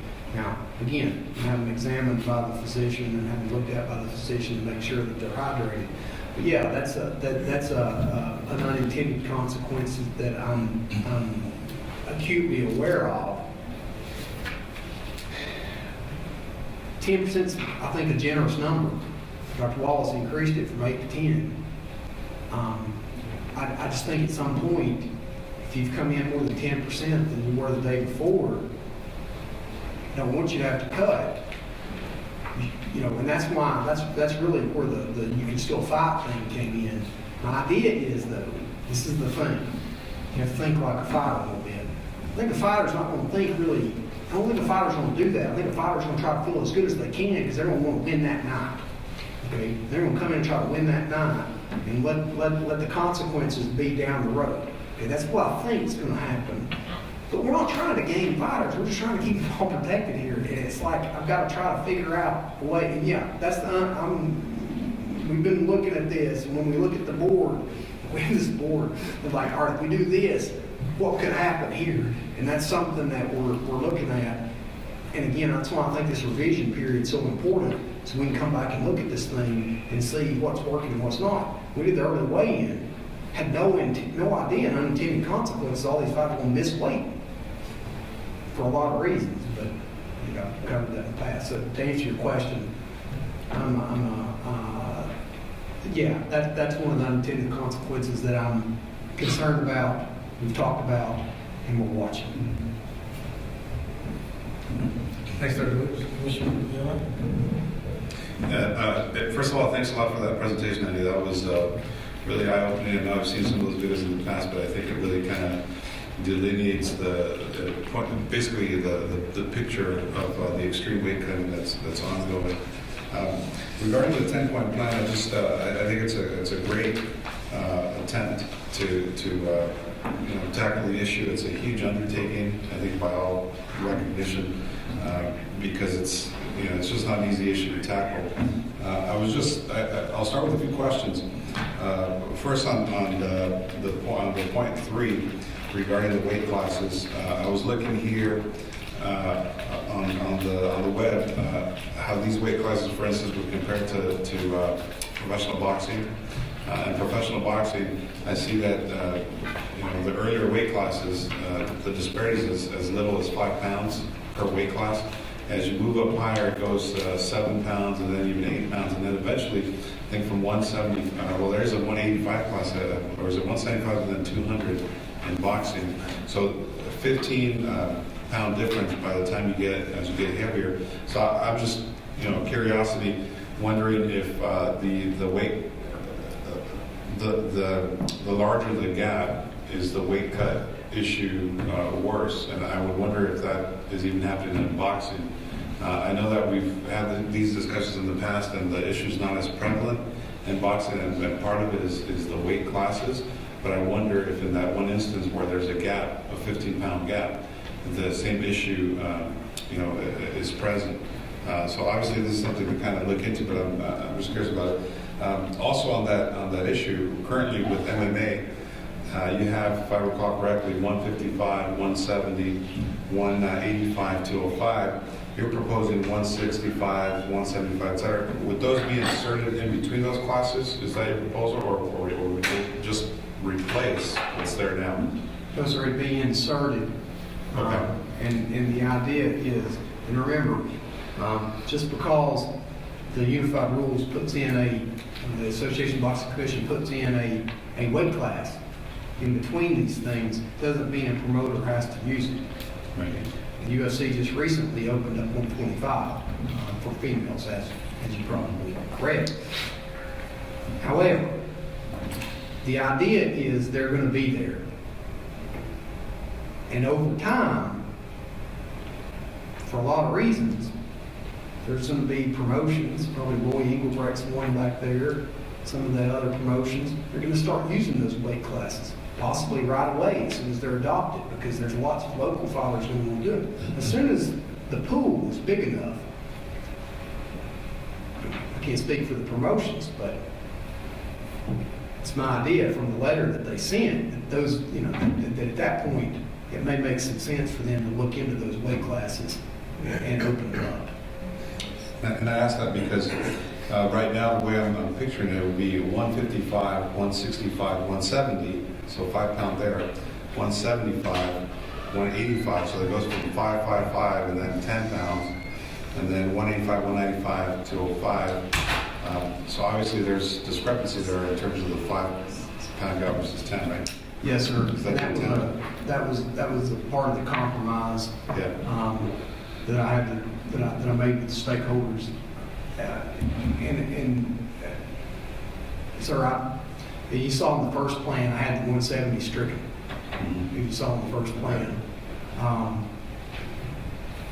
again, these are just clarification questions. Obviously, this is, kind of a first draft, if you will, and it's a work in progress. But I just kind of want to clarify that, and I think that is a big factor, in my opinion, and based on our conversations in the past, this issue not being as prevalent in boxing. I think it's definitely a worthwhile step to consider in terms of these weight classes. I think it's one of the major factors, in my personal opinion, because if I now go on to point 6, where you mentioned continuing the early weigh-in. So the weigh-in, obviously, and then that goes along with point, what was it, the one where you re-weigh yourself the day of the event? Is that 9? No, 8.7? 7. So 6 and 7 obviously kind of go hand in hand. But I wonder if that still doesn't create the incentive of dehydrating to make the weight, even if it's an early weigh-in. So the video that we saw up there, obviously these guys are working night and day, 2-3 days to get rid of the weight, and so now it's kind of an interesting proposal, right? Because you're saying you're still going to have the early weigh-in, which gives you time to rehydrate and time to not exceed 10% of the total weight of the day of the event. It's a little complex in my opinion, and I'm not sure how strictly it would be followed. Obviously, if it's written in the contract, those are incentives or whatever, but it's very tricky, I think, to enforce. In my opinion, again, that's a personal opinion. But I wonder if we're getting rid of the incentive to lose the 20 pounds in a couple of days because you're still having the early weigh-in. I just think that obviously a combination of everything is the best approach. But that 1, 6, and 7 point, I'm still unsure as to whether or not that gets rid of the whole dehydrating factor. I think there's still a window of opportunity there for folks to get rid of it. But again, I understand these are all works in progress here in terms of the factors. Is there a legal aspect to this? Well, no, this is just actually from my own personal memory. But getting back to the weight cutting summit that was held in December the 15th, this was a very controversial issue because on the one hand, there still is an incentive to dehydrate. Why? Because you can probably more safely rehydrate. But I think the consensus was, at least among the physicians, was that it's better to rehydrate safer because rehydration can actually be more problematic and have more adverse medical consequences. And correct me if I'm wrong, Dr. Williams. But I believe that was the thinking at the time. There was an acknowledgement, though, yes, there still is an incentive to dehydrate in order to cut weight. But at least it'll be safer for the athlete to rehydrate given a longer period of time. And I guess the goal would be that point 1, basically requiring the physicians to kind of, all those in combination would work to get rid of that, or to disincentivize the whole dehydration aspect of weight cut. And sir, to your point, that's exactly right. These things won't work by themselves. The chairman and I have had these conversations. Well, let's do this. It's not gonna. You have to have that number 1 that starts all this off. Okay, and then it's the hope that once you get the physician certification of the weight class, that these other things are basically checks that go along to make sure that number 1 is followed. But because I'll just re-say this, licensing by weight class, that's a big thing. Think about it, and it really should probably be more appropriately called licensing by lowest weight class because you can move up, but you need a doctor minimum weight. Okay. I think just kind of in general, a general question for you, and I think I may have asked it in the past, but I forgot the answer, so I'll do it for the purpose of this meeting, is how does this compare, or how prevalent of an issue is this in boxing? And I'm assuming you've already implemented some of the points that we've learned from boxing, but what can we learn from that? If it's not happening, it's probably only there. The study that you saw that we put up there, Mark Relier and I, and along with the lead inspector staff, are conducting the same study with boxing. So we're going to have you something to look at probably in 6 months, where we've got maybe 200, 300 athletes right now. I'm trying to get you a bigger sample size. It's easier to get professional boxers in California because we have more professional shows. So the bigger the sample size, the better. How prevalent is this in boxing? Like I said, everybody cuts weight. I'm not saying nobody cuts weight. Okay, there's a certain group of MMA fighters, and again, it's about 32% of those people who take this thing to a new level. I mean, it's really created weight loss. They have lots of ways to do it, and it's those people that tend to be more in mixed martial arts than in boxing. I can show you study after study. I can show you the preliminary results. Everybody cuts weight. Nobody not cutting weight. Those that's cutting more than 10% of weight, especially those that's cutting more than 11, 12%. Those people, at least from the data that I'm showing, are almost, not exclusively, but almost exclusively sitting within the sport of mixed martial arts. Well, thank you. I mean, I think these are great first steps, and obviously we're work in progress, but I commend you for taking the initiative to move this forward, because I'm not sure how many other states are really taking the leadership to do this. Thank you, sir. Commissioner Souter. Oh, I have a very simple and I think probably irrelevant question. How are you carrying this document and this vote to the industry and to a lesser degree the public? How am I carrying them? Yes, what are we doing with it? We're voting here today on this. Theoretically, the vote has some consequence. Sure.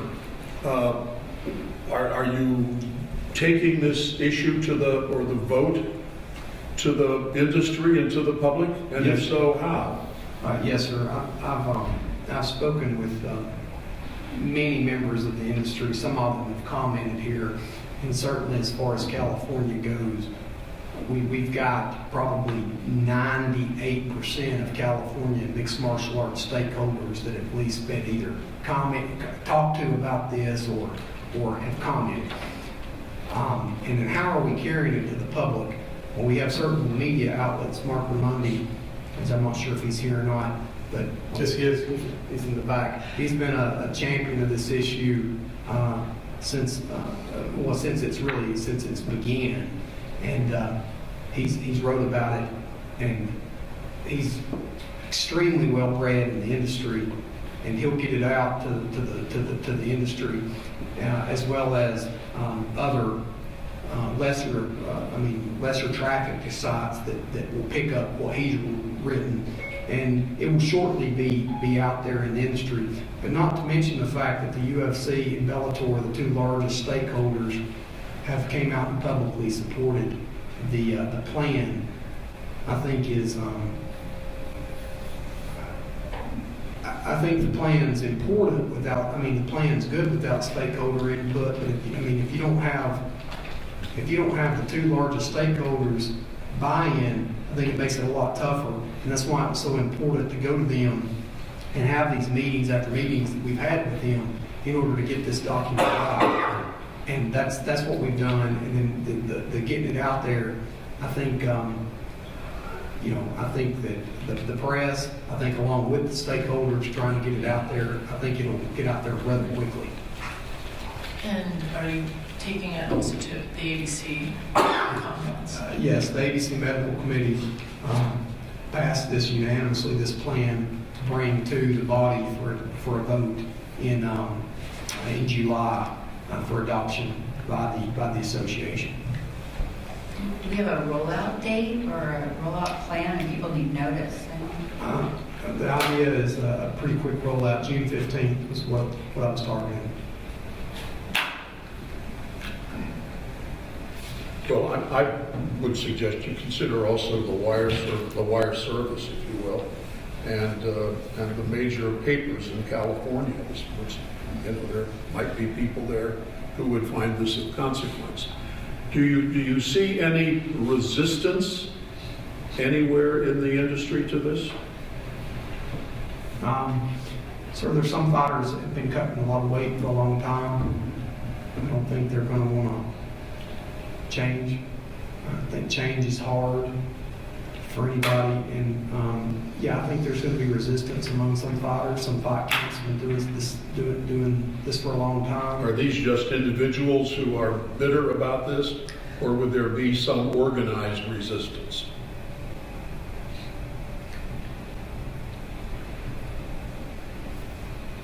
Sir, I don't foresee any organized resistance against the plan, specifically as we come back in 6 months to look at how it went and look for revisions.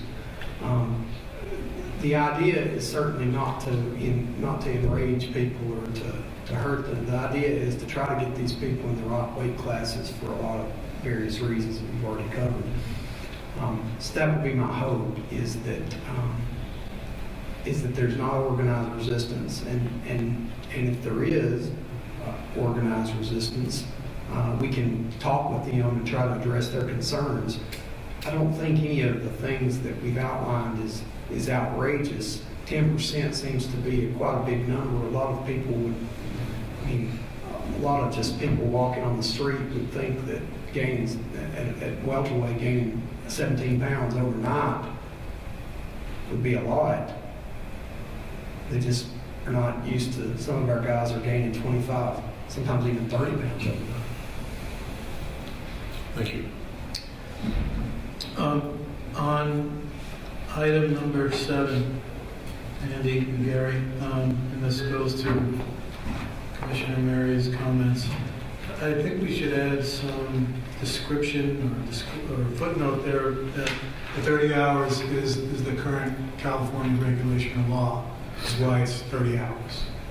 And that also might address Roy's comment about why not move it to 36 or 48. And so I am asking that we agendize the next meeting this matter, and we'll have conversations about approaching the legislature and administration, some flexibility there. Maybe we can do something this year with that, once they see the adoption of this plan and all the work that's gone into this. Okay? We can do that. I think this has been a great discussion. I will remind us all that it's been a year and a half almost since we did our weight cutting summit. And at that time, I wanted to reassure particularly the athletes that you referred to in response to Commissioner Sauer's questions that came in and gave a lot of good information about how this affects them and where they are and all this and how they've been doing since they were little kids as wrestlers and on and on. So the point I'm making here is that I am comfortable, and I would suggest this, that this process has been done in an appropriately deliberative, collaborative manner with a lot of input from a lot of people.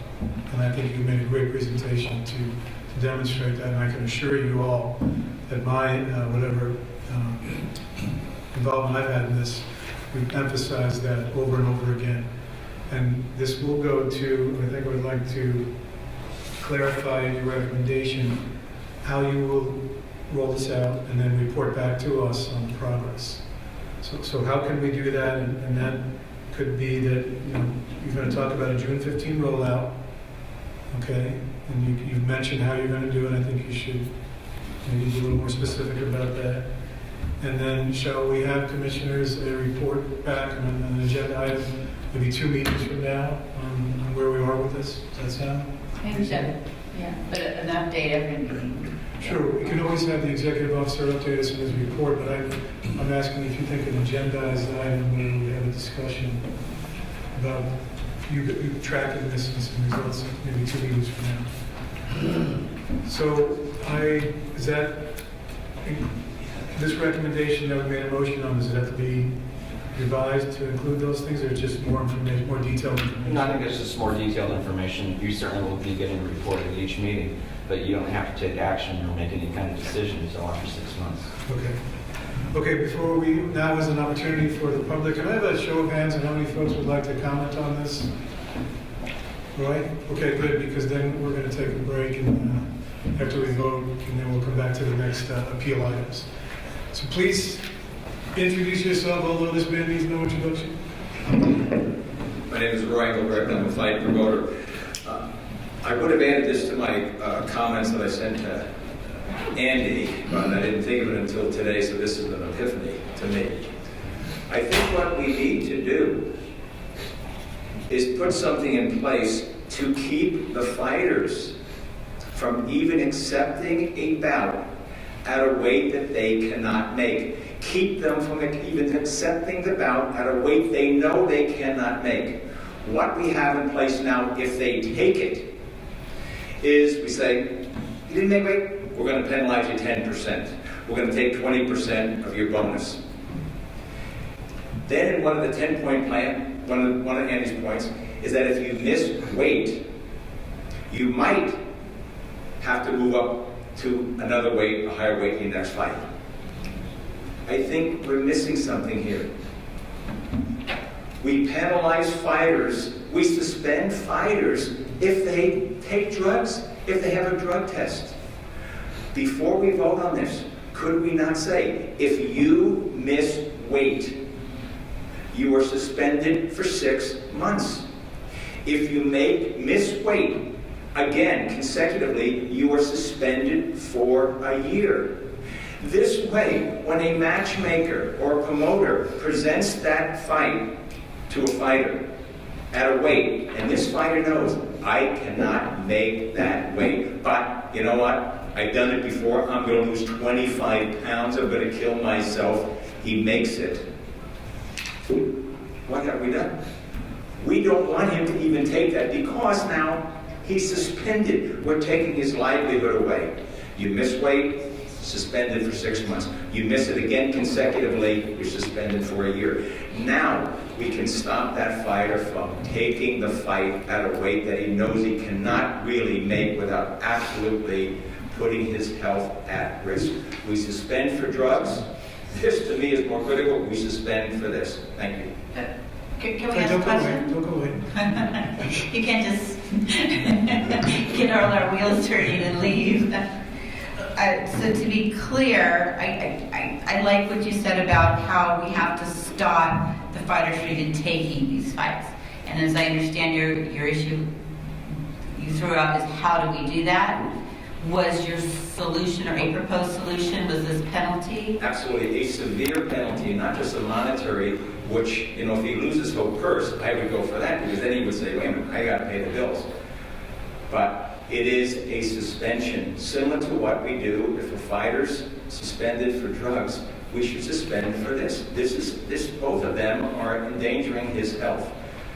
It has to be a tremendous punishment, or they'll just shine us on and show up and lose 25 pounds.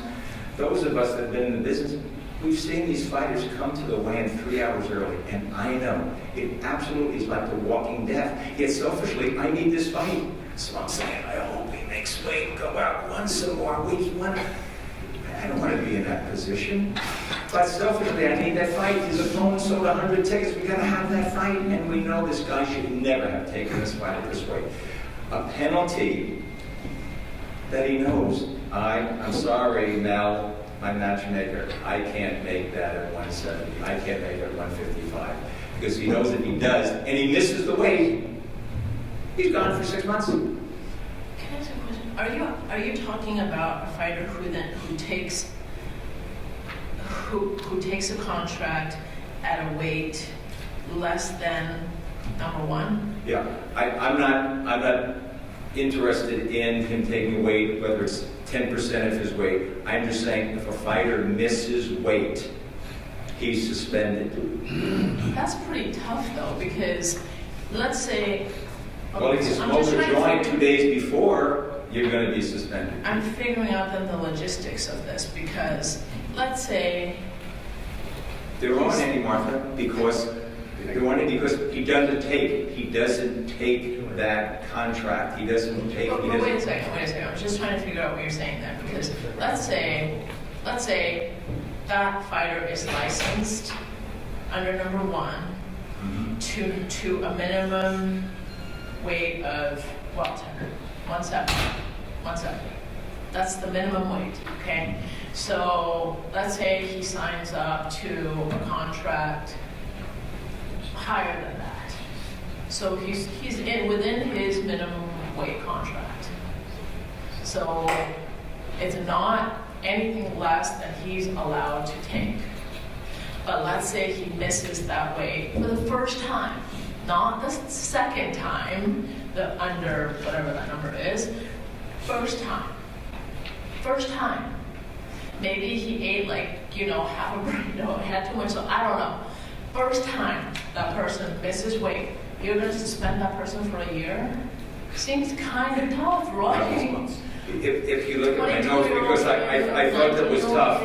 I thought it was tough. I put here, if they missed consecutively twice, they would be suspended for a year. To give them that freebie. So you would add that to, let's say... That would be number 5. So I think it's number 5. Number 5. So in addition to number 5, you move them up and you suspend them. I don't care about, I'm just caring about suspending them so that they have to think twice about taking a vow. Because remember, it's all about contract. It's Tom Brown will take this fight against Roy Gilbrecht at 165. Forget the 170. It's got to be. Can you make 170? Can you make 175? So, but this person now has done everything right. He's taken one under 1 in the right weight class. He has not missed more than 1, and I don't know what happened. So in that, on the second one, okay, I can understand that because now he's right. But on the first try, this is what you're saying. He's I'm willing to give a penalty that will cause them to think about it twice.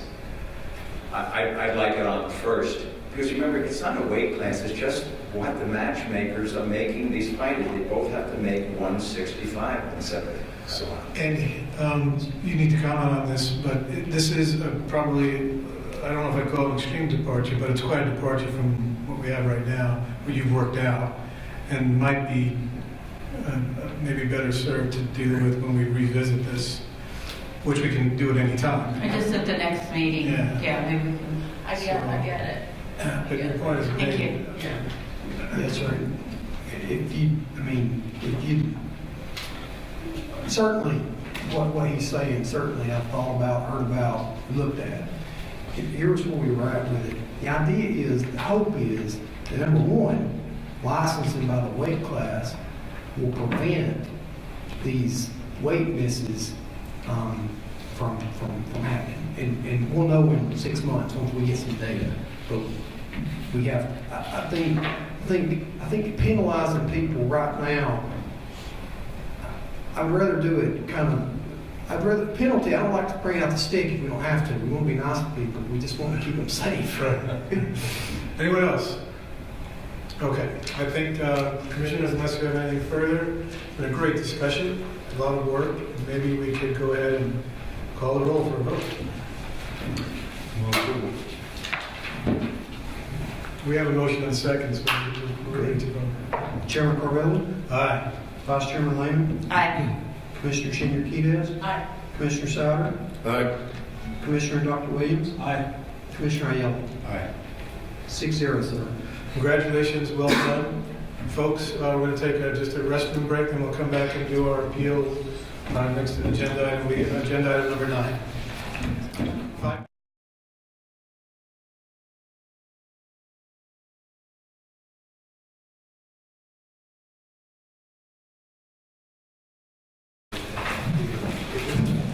We're back, and we're going to proceed to agenda item number 9. Review and possible action petition to change the decision for Josh Thompson versus Patricky Freer at the Bellator event on February 17, 2017 in San Jose, California. Mr. Foster? Mr. Chairman, this is about, obviously, between Josh Thompson and Pitbull, happened at the SAP Center. Mr. Thompson is requesting an appeal I think as you read my summary, an accidental clash of the heads occurred. Mr. Thompson went down, and then he issued, he implemented technical standing, got up. It looks as though he was shooting a takedown. I would gather that's what it was. I'm not going to decisively say that's what it was, but it looked like a takedown. And he got clipped with a right uppercut that knocked him out. And I think his basis of his argument is that the initial clash of the heads that happened before he got back up was what caused him to be foggy and uppercut finished him off. Since he's not here, I think I did a pretty good summary of what exactly he's doing. Do you have a recommendation for us to consider? I have a video if you'd like to see it, sir. That didn't answer my question. Oh, yeah. Yes. Do you want it now, sir? A recommendation? Yeah, it's okay. Yes, sir. Sir, my recommendation is that the commission not overturn this decision. The rationale behind that being, number one, I think in order to take somebody's decision away, there has to be something very, very clear. Now, John McCarthy was the referee on this. He missed a clash of heads. Any referee can miss that happen very quickly. But here's where I'm at on it.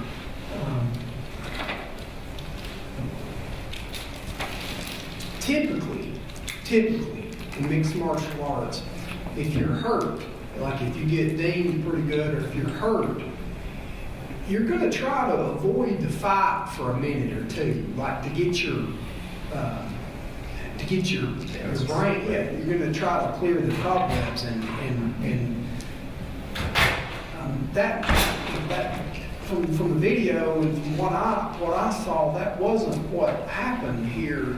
We didn't even really know that this headbutt occurred until we went back and looked at it on replay. Now, there's a couple of things Mr. Thompson could have done, in my view, if it had been hurt. Okay,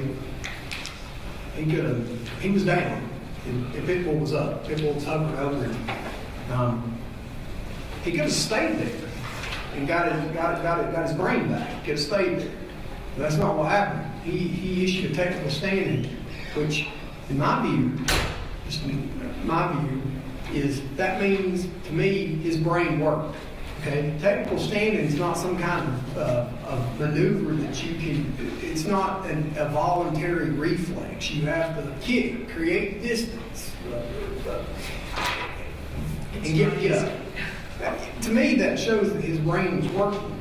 That's number one. Number two, if he was dinged up pretty good, my advice, I would try to avoid engaging on offense. Run, get away, do something else.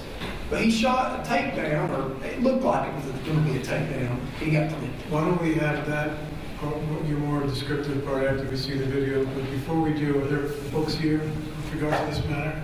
Anyone here in person? Okay, so, but we do have, and thank you, Andy, this section as well presented. We have a statement from both fighters and from John McCarthy. It's a lot of good information.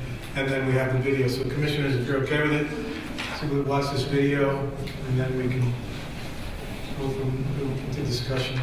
Как вас вообще?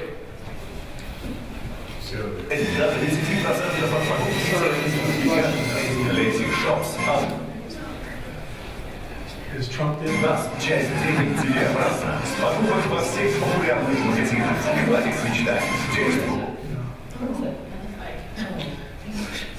You have to wait a few seconds until they allow you to play it. Начни экономить прямо сейчас. Переходи по ссылке.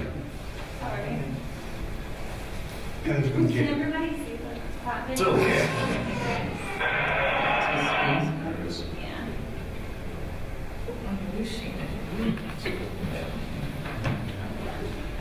Yeah, Andy has sent it to everyone. hopefully they have a chance to get it. Heather will get it. Heather will get it. Is everyone, commissioners, has everyone had a chance to? Yes. Okay. Well, we can still proceed here. We can perhaps start with a motion, and we can go into discussion. So we have a recommendation from Executive Office to not overturn this appeal, or to not overturn the initial decision. And so we would, I guess, not take a change. So that's the recommendation. That's right.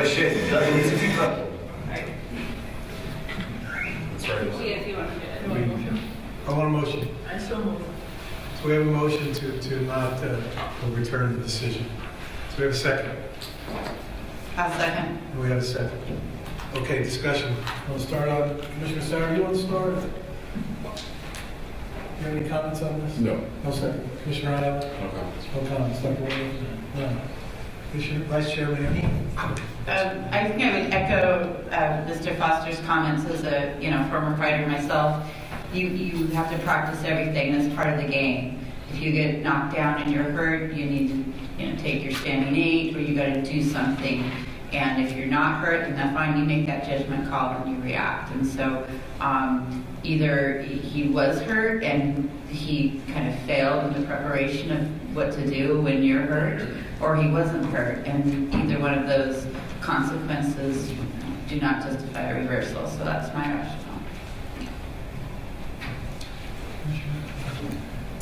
I was there and Oh, good. was at the fight in San Jose, and I did not see him react like he was hurt, like he needed time, like he needed to recover, like he needed. I didn't see anything like that. I was sitting at ringside, and we did execute a stand like. It is not even easy to do. I mean, I've tried it, and of course I'm not him, but it's not easy. And it does take voluntary actions to actually stand up, to actually create the distance, like Andy said. So I agree with Andy, what Andy said and his recommendation. Okay, do we have any members of the public that would like to comment on this item?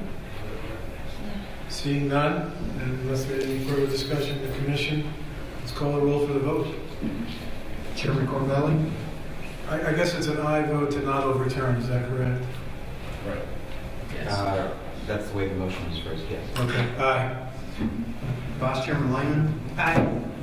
Commissioner Senior-Quidez? Aye. Commissioner Souter? Aye. Commissioner Dr. Williams? Aye. Commissioner Ayala? Aye. 6-0, sir. Okay, thank you all. Agenda item number 10, review and possible action on petition to change the decision for Ivan Red, is it Koch? Is that right? Redkach versus Algenis Mendez at the TGB Promotions event on May 2nd, 2017 in Studios, California. Mr. Foster. Chairman Corbelli, Mr. Redkach has counsel here that will be representing his case. This happened on May 2nd. As you know, it was the main event of the Fox Sports 1 Toto Tuesdays. And I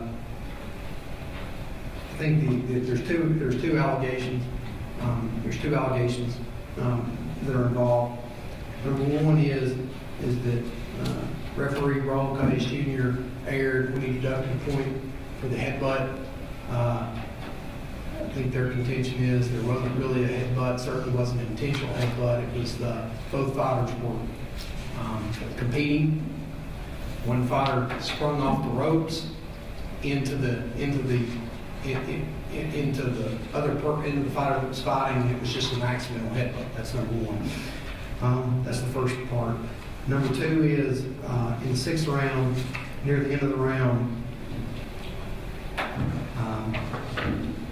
Southpaw Redkach throws a straight left hand, which, as the commissioners know, is Southpaw. That's probably his best punch. Possibly right hook. I'm not him, but it's probably his best punch. It certainly looks like it knocks It knocks Mr. Mendez down, and referee Rollcase Jr. did not call it a knockdown per Rule 350. He called it a slip.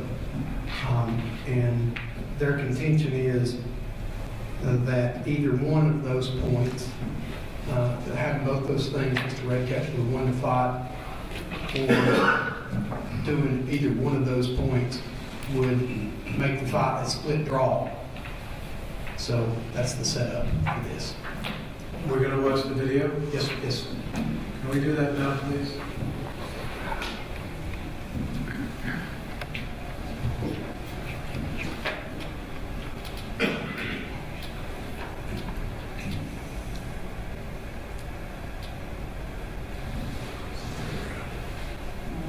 Is the third round? It's an arrow on the left hand side. And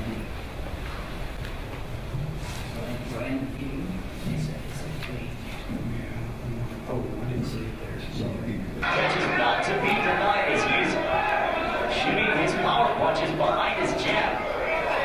Mendez is looking for short counter punches. He knows that the aggression of Redcatch is going to catch him eventually. He's not really trying to win punches. He's took it to the point already from Ivan Redcatch. To my knowledge, Sergio, it didn't appear as if he warned them. I thought he could have. It did not seem to be deliberate, and I am surprised that this was a deduction in a point. I didn't see catches not to be denied as he's shooting his power punches behind his jab. Mendez is looking for short counter punches. He knows that the aggression of Redcatch is going to catch him eventually. He's not really trying to win punches. He's took it to the point already from Ivan Redcatch. To my knowledge, Sergio, it didn't appear as if he warned them. I thought he could have. It did not seem to be.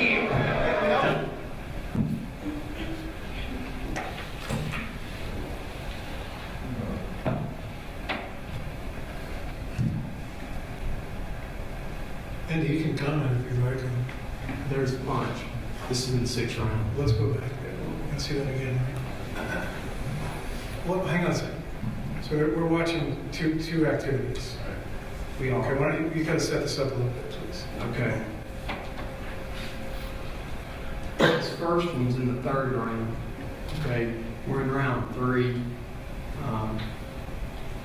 This is where the headbutt occurs. Okay. And explain why you're showing this part. Okay, because this is the first of their two. I understand. You're explaining this for the public. For the public. Yeah, they're basically saying at this point, hadn't have been taken, this fight would have been a draw. Okay. And why was the point taken? Because because referee Case ruled this to be a headbutt, and he took the point in round 3. Okay. And I see referees here. Yes. You might want to come on up. Okay. Come sit up here. Sure. Please. Okay, so that's the first action. And we are asking us to determine whether or not it's an appropriate call on a headbutt. Right? Point. Yes, sir. The point. The point deduction. Thank you. That's what the commission's being asked for on this one. The second one is the commission's being asked for. Yeah, the second one is more of a. The second one's more tricky because, in my view, the first one has to do with referee discretion per our regulation. That's what you have to go to. The second one has to do with whether this knockdown occurred. Now let's watch this guy. The headbutts are the knockdown. You want to watch the knockdown? Well, okay, let's see that. Here's the headbutt part. Okay, Go ahead. you can judge it into what you're looking for, right? Is everyone clear on this visual? Okay, now we can go to the knockdown. Just point the arrow to. Good shot. Right here at the end of round 6.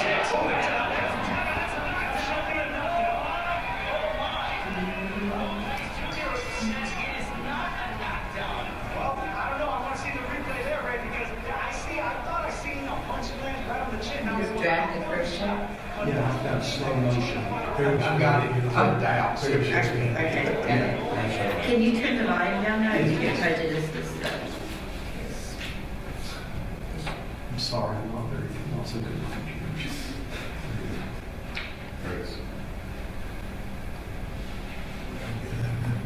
Left hand punch. And it's coming back in a slow motion. It's coming back in slow motion. See, you're not working this together.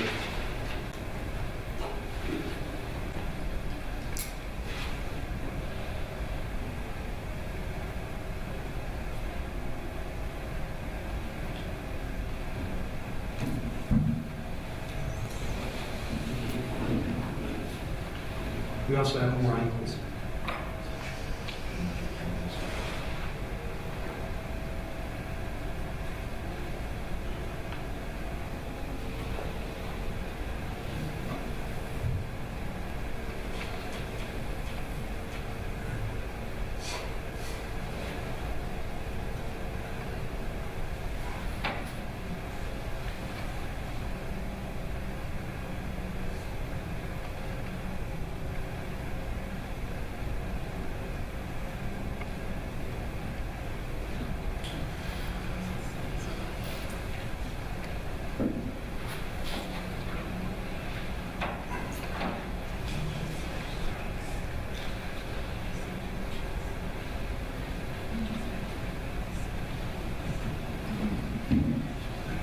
Okay.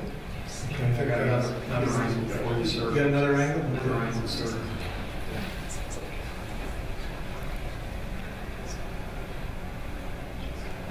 Right there. Right here's another angle. I think you went past it. Okay. Right. Let that play. Okay. That's all angles. Are any of the commissioners present? No? Mark, I think you were present. Sure was. See me right here watching? Yeah. Okay. Commissioners, do you feel confident that you've seen these statements? Let's let this one play out, just the Okay. last one. Okay.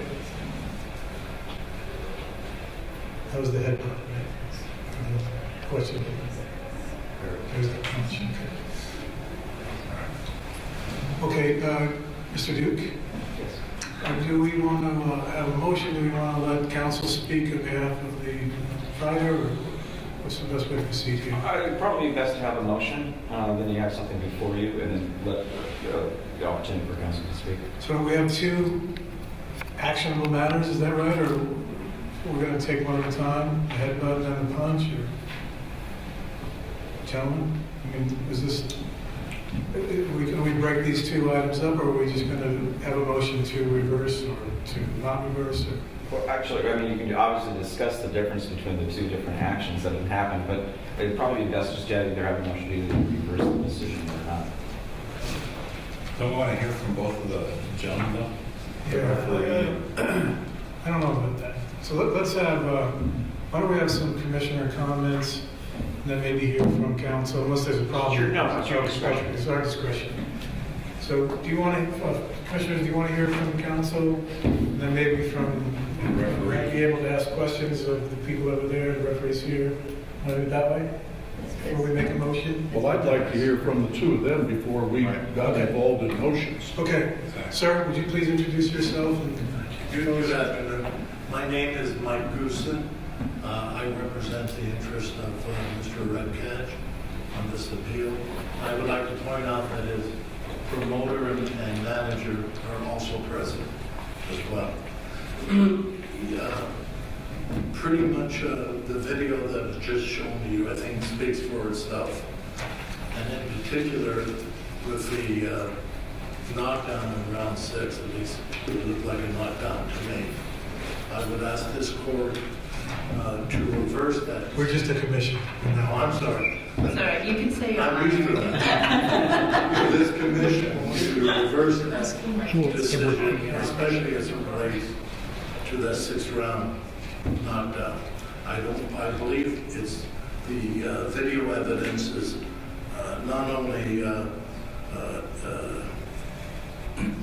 it's irrefutable that it was clearly not a slip but a knockdown. You see the punch landing to his head. With respect to the headbutt, that's a little bit different story. However, I would like to say this. I know the executive director said that the referee has discretion. Now, if you look at that section, I think it's 342. Oh, he can't hear me? I'm sorry. Usually my wife says they never have a problem. I'm sorry. With respect to the headbutt in round 3, if you look at section 342, the section, the language that deals with the discretion of the referee, I believe he refers to the assignment of points that the referee may assign to a headbutt, not to the headbutt itself. There either is a headbutt or there isn't. The discretion comes in with the assignment of points to a headbutt. And I believe that's the correct interpretation of that regulation. And if you look at that, the opponent, Mr. Mendez, was on the ropes at the time. And he pretty much, they were in a clinch. And Mendez came forward with his head. He actually caused the headbutt, not Mr. Redcatch. If you look at his head coming forward off the ropes. And I believe that, even though that's a tougher call, the knockdown in the 6th round was not. And had Ivan been awarded that knockdown instead of the 10-9 round, it would have been a 10-8 round, which would have given him a draw. And pretty much that's it. Well, thank you. Referee Jr., would you like to? I'll just say thank you for attaching the rules and the regulations. We appreciate Sure, it. thank you. Could you hang here, please, Mr. Russo, just so we can ask the questions? Just right there. I'll go back with my, so Heather, are we good to go on the Wi-Fi?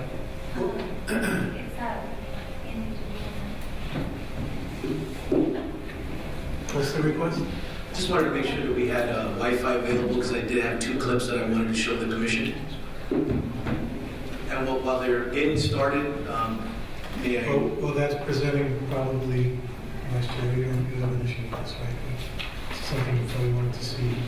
What is it that you wanted to show?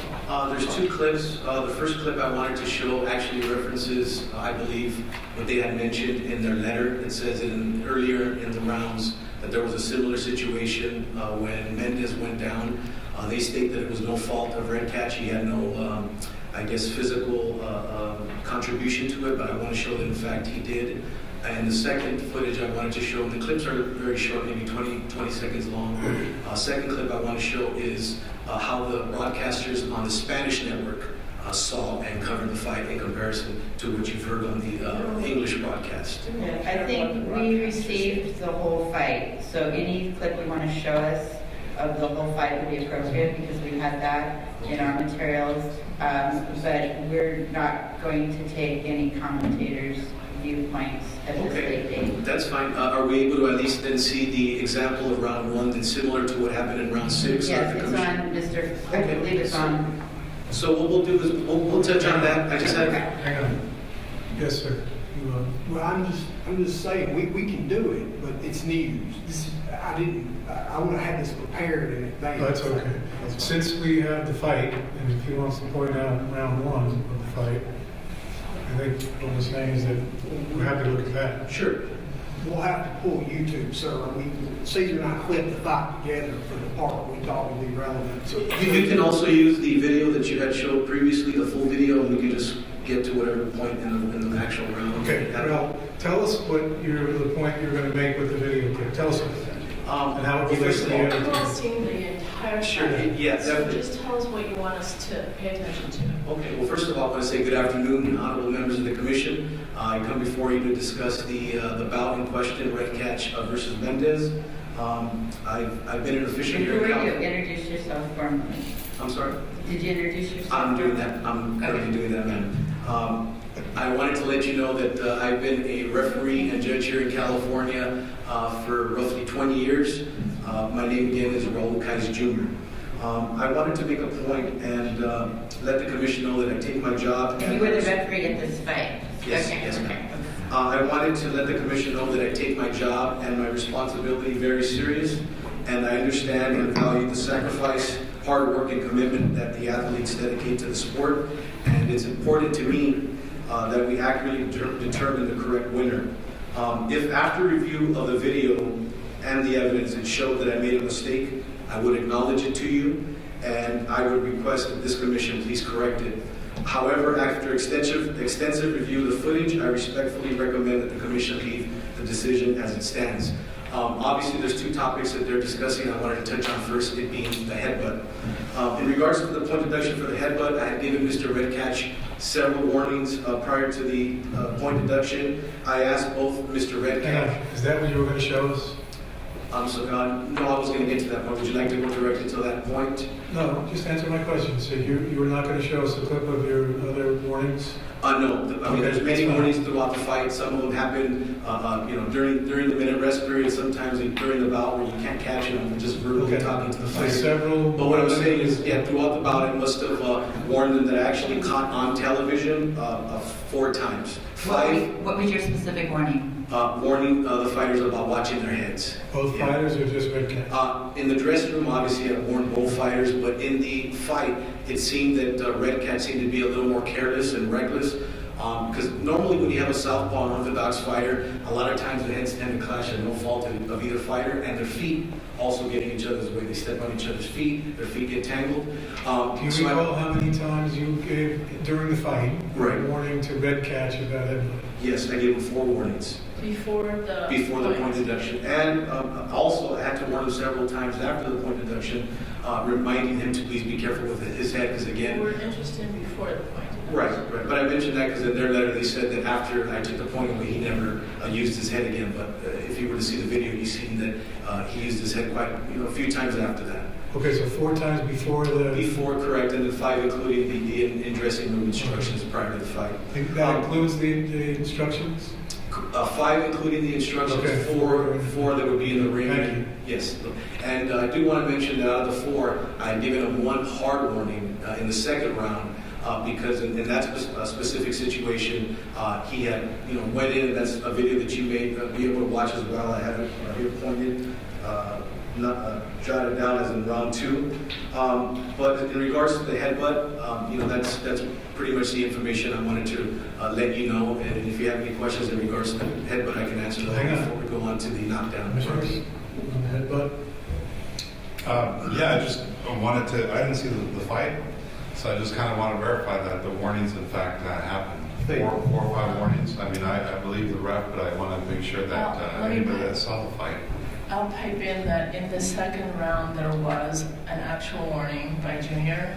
Okay. Went like this, and then at the end of the second round, I mean, you can't really tell what he was saying, but he did motion to Redcatch to kind of listen as he was walking to the corner. Could have been about, listen to him as he's doing it. But there definitely was a warning. At least there was one that I caught, and I did watch it multiple times, but there was one about the headbutt.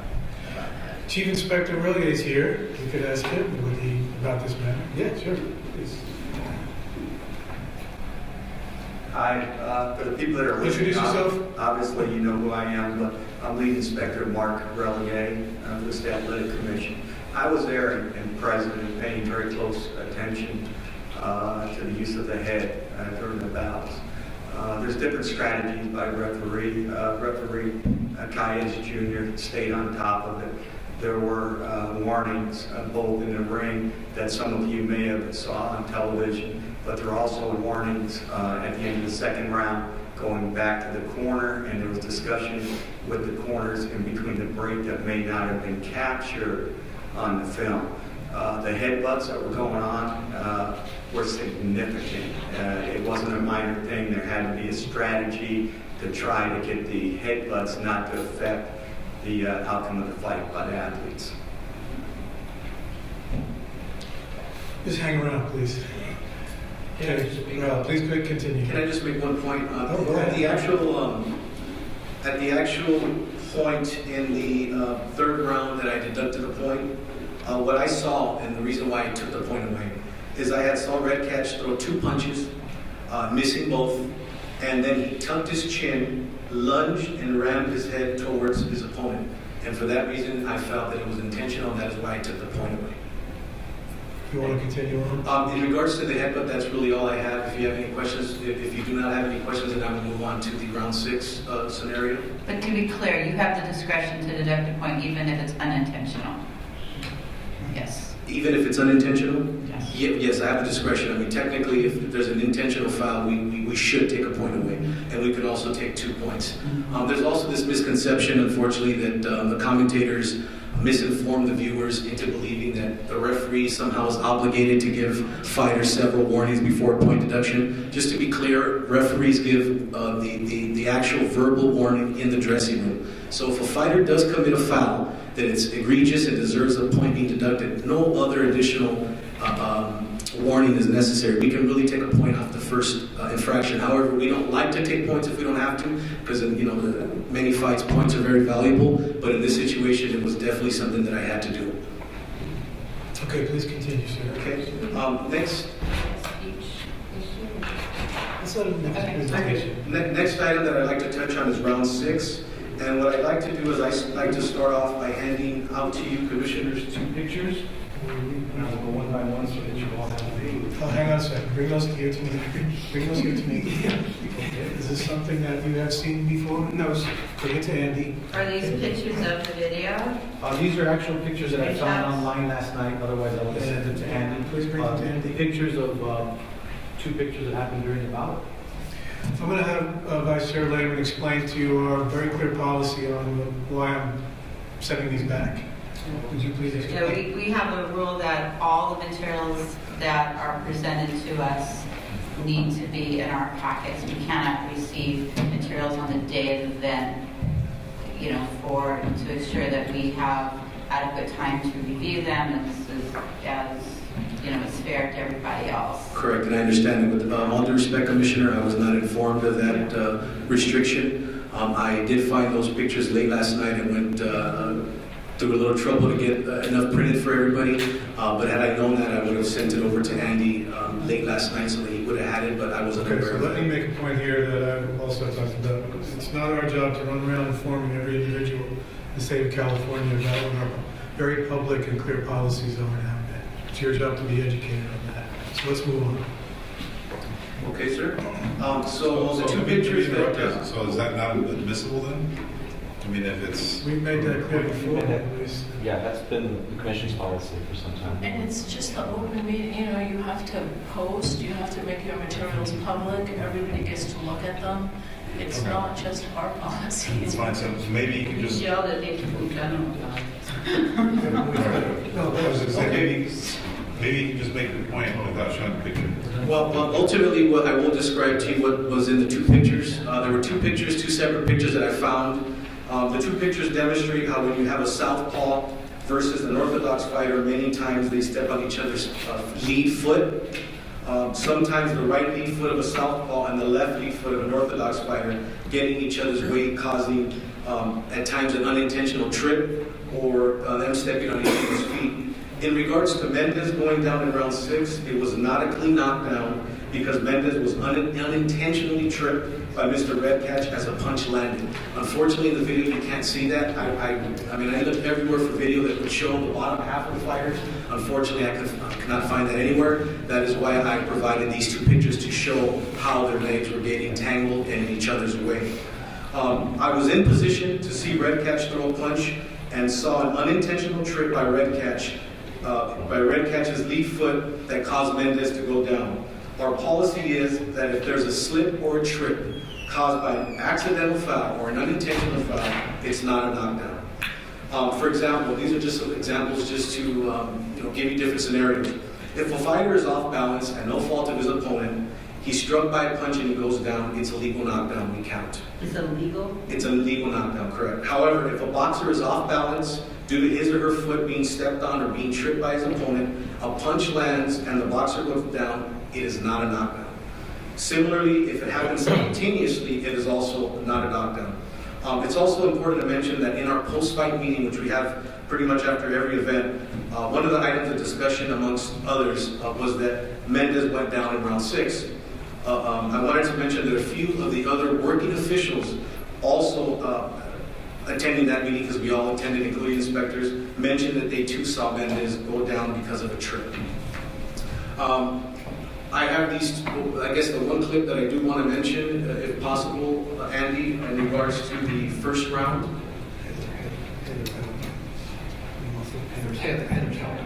Sure. Yeah, first round, and it would be at 1 minute and 40 of the first round. What are you showing? What I'll be showing is what they had mentioned in the letter, and I'll go over that, I guess, once. What it is a short clip showing Red Catch's right foot stepping on Mendez's left foot, accidentally tripping him to where he almost falls down.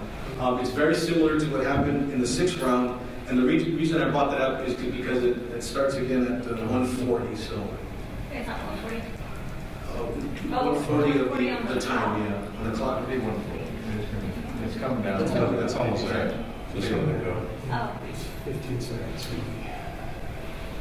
I think we can see. If you can look at Red Catch's lead foot stepping on Mendez's left foot, and then he accidentally trips and almost falls. It's coming up right about now. If you can pause it there, if you can actually show it again after if possible, in case they missed it. I think we can. Would you like for me to point it out to you? Yeah, sure, go ahead. Ladies and gentlemen. So if you look at Red Catch's lead foot, Okay. Few more seconds. right here. Red Catch's lead foot steps on Mendez and he trips. So the reason I wanted to bring that video up is because in their letter they state that earlier in the fight Mendez stumbles and falls, and clearly not the result of any contact by Red Catch. I think this is what they were referring to. However, I have to strongly disagree because the video clearly shows that it was a result of Red Catch stepping on Mendez's foot. A few other things to mention is I had reminded both boxers throughout the bout, both of them, to be careful with their feet. I was conscious of that, considering, again, we had a southpaw unorthodox fighter. And throughout the bout, I counted that I had warned them 8 times throughout the bout, or excuse me, up until the 6th round, in regards to their feet and to watch, not to step on each other, not to get in each other's way to cause a trip. I warned both fighters 3 or 4 times to be careful with their feet before Mendez went down again from that trip in round 6. Although I believe my call was correct, for the sake of fairness, I searched extensively, and there was no video footage showing that there wasn't a trip. Every video shows only the top half of the fighters, nothing with angles showing their feet. Even though I think the burden of proof lies with Mr. Red Catch to prove with evidence that Mendez didn't go down as a result of a trip, I searched again extensively to find that video. I think this decision can be made using the same criteria used by the NFL and Major League Baseball when reviewing a call. There has to be conclusive evidence to overturn a call. We also have to consider that Mr. Mendez won a hard-fought, hard-earned fight, and whatever decision is made by this commission will also affect him as well. As I mentioned earlier, I really wanted to make sure we got it right on May 2nd, and after reviewing the facts, I'm confident that we did just that. I respectfully recommend to this commission to leave the decision as it stands because there was no violation of the rules and regulations governing boxing which affected the result of the contest. Thank you. Don't go away. Commissioners, any questions for I'd like to know from Andy whether you have any comments on what Mr. Cayese has said, particularly if there was any differing recollection, or maybe that question should go to Mark. Come on up, please.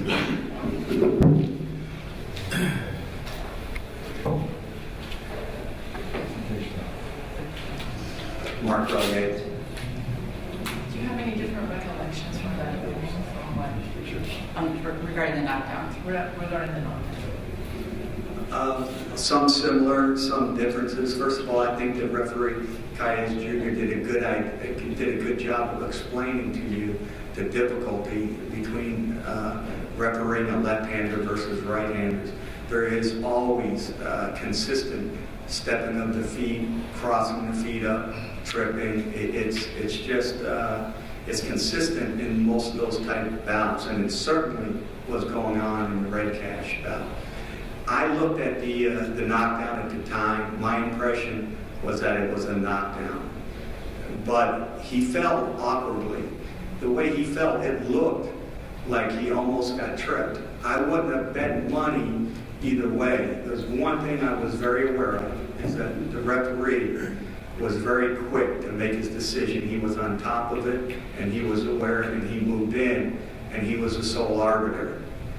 I held on to that thought as he continued to referee the fight, and in our post-bout discussion, I deliberately didn't go into a lot of detail about it. I invited everybody to look at the film because I certainly wanted to look at it again. My recollection, the only different recollection is I've spoken to the judges several times. I wanted to ask them if that was a knockdown, would it affected their score? And both of the judges I talked to believed that it was a knockdown. None of them told me that they believed that it was a trip. They believed it was a knockdown. I believed that it was a knockdown. The discussion that we had, I invited Raul to go ahead and look at it again on film, and that we would talk about it. And then I wanted to look at it again on film as soon as I got an opportunity. And we left it at that. I let him know that my impression was that it was a knockdown. He told me that he saw the punch, but he didn't believe that it was sufficient force to knock him down, that he believed that it was a slip. One thing I noticed as I watched the film very close, and I'd like you to be aware of two things that you don't see. You don't see any significant contact with fighter Mendez other than the punch that landed on his head. And you don't see a mechanic. You see an immediate mechanic that said it was a slip, but you don't see an indication that we're any touching of the leg or anything that's telling us that it's a trip at the time. And that's what I was looking for. So it's really, my opinion right now, it's up to you. He fell awkwardly. Very understandable why a referee would believe that it's a trip based on everything else he was seeing. But when I looked at the film and my recollection there, it looked like a punch landed and the fighter went down without any other contact to his body. Questions? Thanks, sir. I had a question. It was, I think,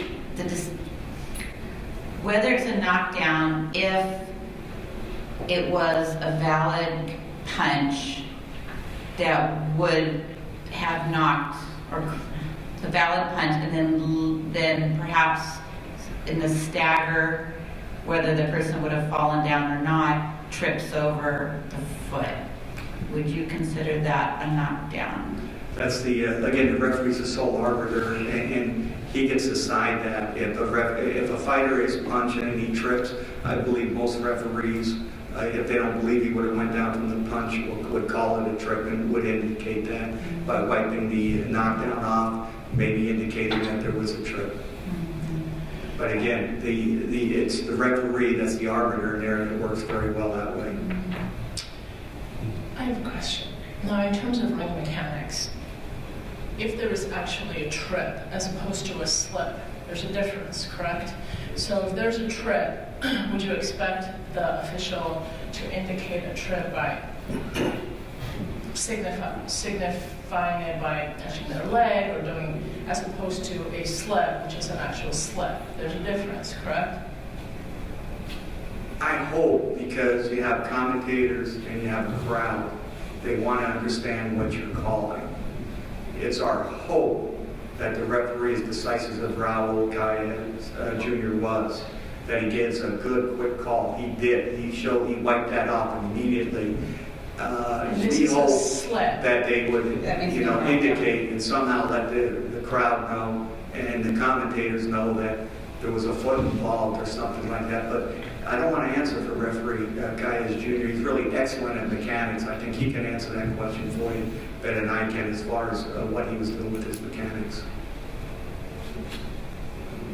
Do you want to ask Calles, Martha? Would you respond to that question, please? In regards to the mechanics? No, Commissioner Martha will ask you again. Show the difference between a trip and a slip, your ring mechanics. Well, the ring mechanic will be essentially the same. We're going to give the signal for no knockdown. When it comes to a fighter going down from a slip or a trip or anything that's not a knockdown, we will say no knockdown, and then with our hand gestures, we will do the no knockdown mechanic. We can go a step further in certain situations. If say it's a push, we can say no knockdown push, no knockdown. You know, then verbally say slip. But you know, there's some things you can't really, I guess, demonstrate when you're trying to make a call. You know, it is something to say that it was a trip. It's not something easily. Come on, I want to see you trip yourself.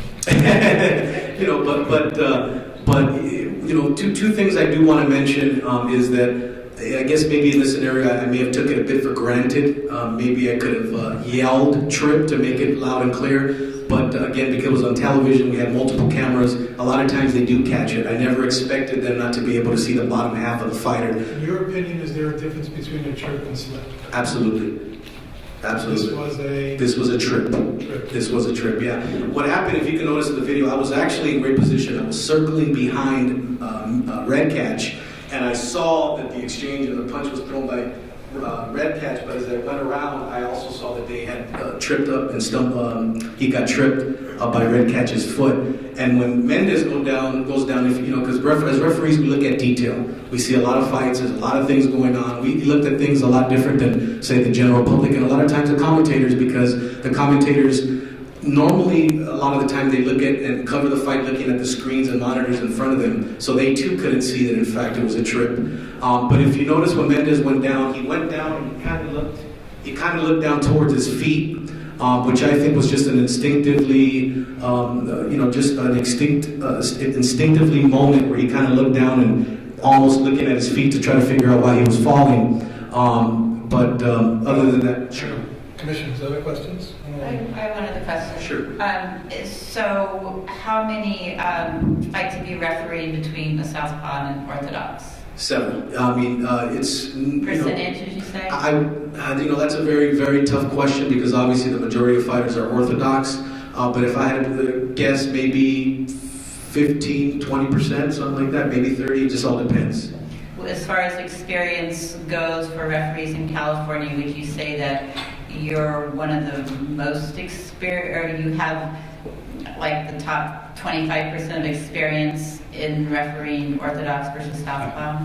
I would say that's a question I would think would be for Andy, but I do have confidence that I would say that I'm one of the more experienced officials at the moment as far as referees are concerned. Yes. Okay, but I'm just specifically concerned with the Southpaw versus Orthodox fighting because we know that there are specific problems, specifically headbutts and tripping, right? And that awareness that if you gleaned, was helping you in this fight, perhaps that other people or people not familiar with that particular matchup might not be aware of. Absolutely, I have had a lot of experience refereeing Southpaw against Orthodox fighters. I've been doing it roughly 20 years. I was licensed in '98. Like I mentioned earlier, I have a little bit over 90 world championship fights. So I would say that I do have the experience for the task at hand. Yes.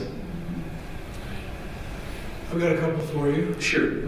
One seems a little obvious, but I've watched a lot of fights too, and would you be willing to admit that a fighter gets not punched really hard and is going down, that they oftentimes trip over themselves? Yes, that has something that may happen, but in this particular situation, that did not happen. But it happens frequently. They trip over themselves. I would not say it happens frequently, no. Normally, when a fighter goes down, he's just on his way down, and that's pretty much it. As far as fighters tripping on their own feet, that's not common, no. But when they get hit, like hard. If they get hit, they're normally on their way down, and their feet really have no impact on them going down, yeah. So you tell us about that punch, that straight left to the jaw. You saw that, correct? Yes, like I said in the video. Tell us about that. Well, in the video, like I said, I was circling my way behind Red Catch, and when I was over his left shoulder, they were obviously both exchanging, but I noticed Red Catch had thrown a straight left, and as I was circling around, I saw also that there was a trip with their lead feet, and for that reason, I waved it off as not a clean knockdown. Okay, but you, like us, can watch video afterward. Correct. So tell us what you've seen now. Yes, I any opportunity I get to watch footage, I always watch my performances. And in this particular fight, I kept looking for video, like I said, of them showing the lower half of the fighters, and I could not find any of that. Okay, I'm asking you about the punch now. Okay. We're clear on the trip. Sure. You saw that straight left. Yes, I did. I saw it. After you've seen the video, saying that we're all looking at, that was an impact punch. I don't believe that. I don't believe he went down because of the punch. No. You want to acknowledge that punch? The punch landed. The punch did land, but I don't believe that he went down because of the punch. It was because of the trip, sir. Okay. Mr. Goosen, you stood up. Do you want to add something? Yes, thank you. Just briefly. Again, I'll refer to the video. I believe it speaks for itself.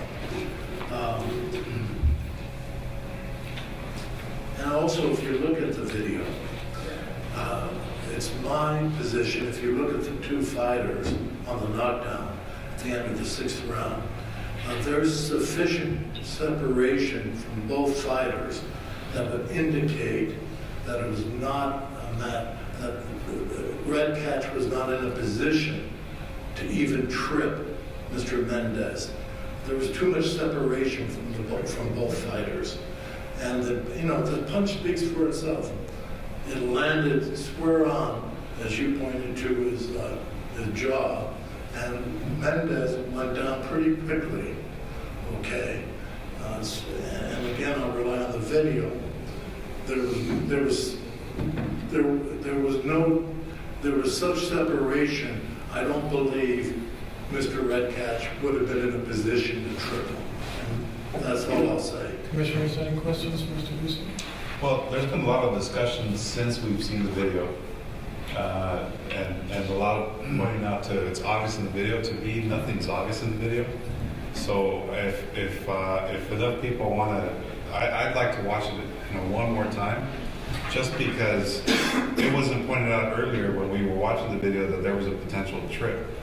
And so now we're talking about distance between the fighters and technicalities, and so it'd be nice to kind of. And also the referee, Mr. Kayas, called that a slip. Okay. A trip. Sure. So, Slip. It's a slip? He called it a slip. He called it a slip. But now it's You've been calling it a trip the whole time. I said no knockdown. I never said Yeah, slip. I there said wasn't a. Can we get the light a little bit, please? The last one. But, so it's always been a trip, bro? Excuse me? As far as you're concerned, it was always a trip? Yes, absolutely. Yes.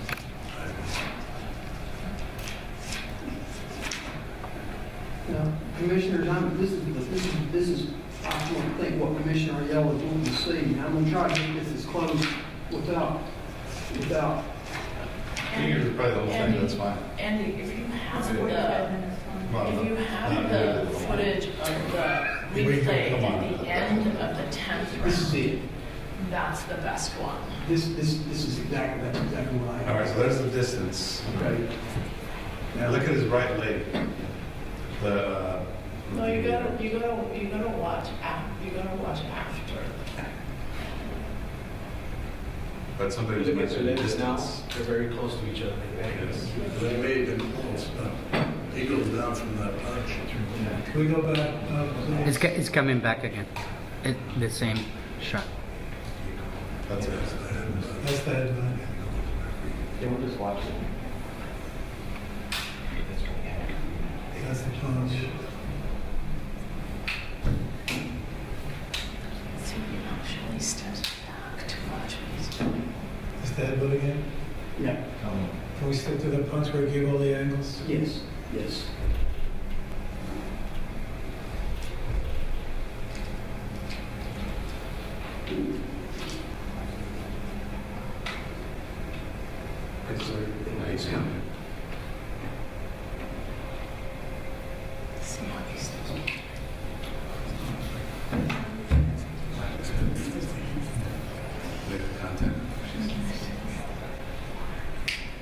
Can't find that one with the 5 different angles or whatever it was. This one. That's one angle, and There's another one.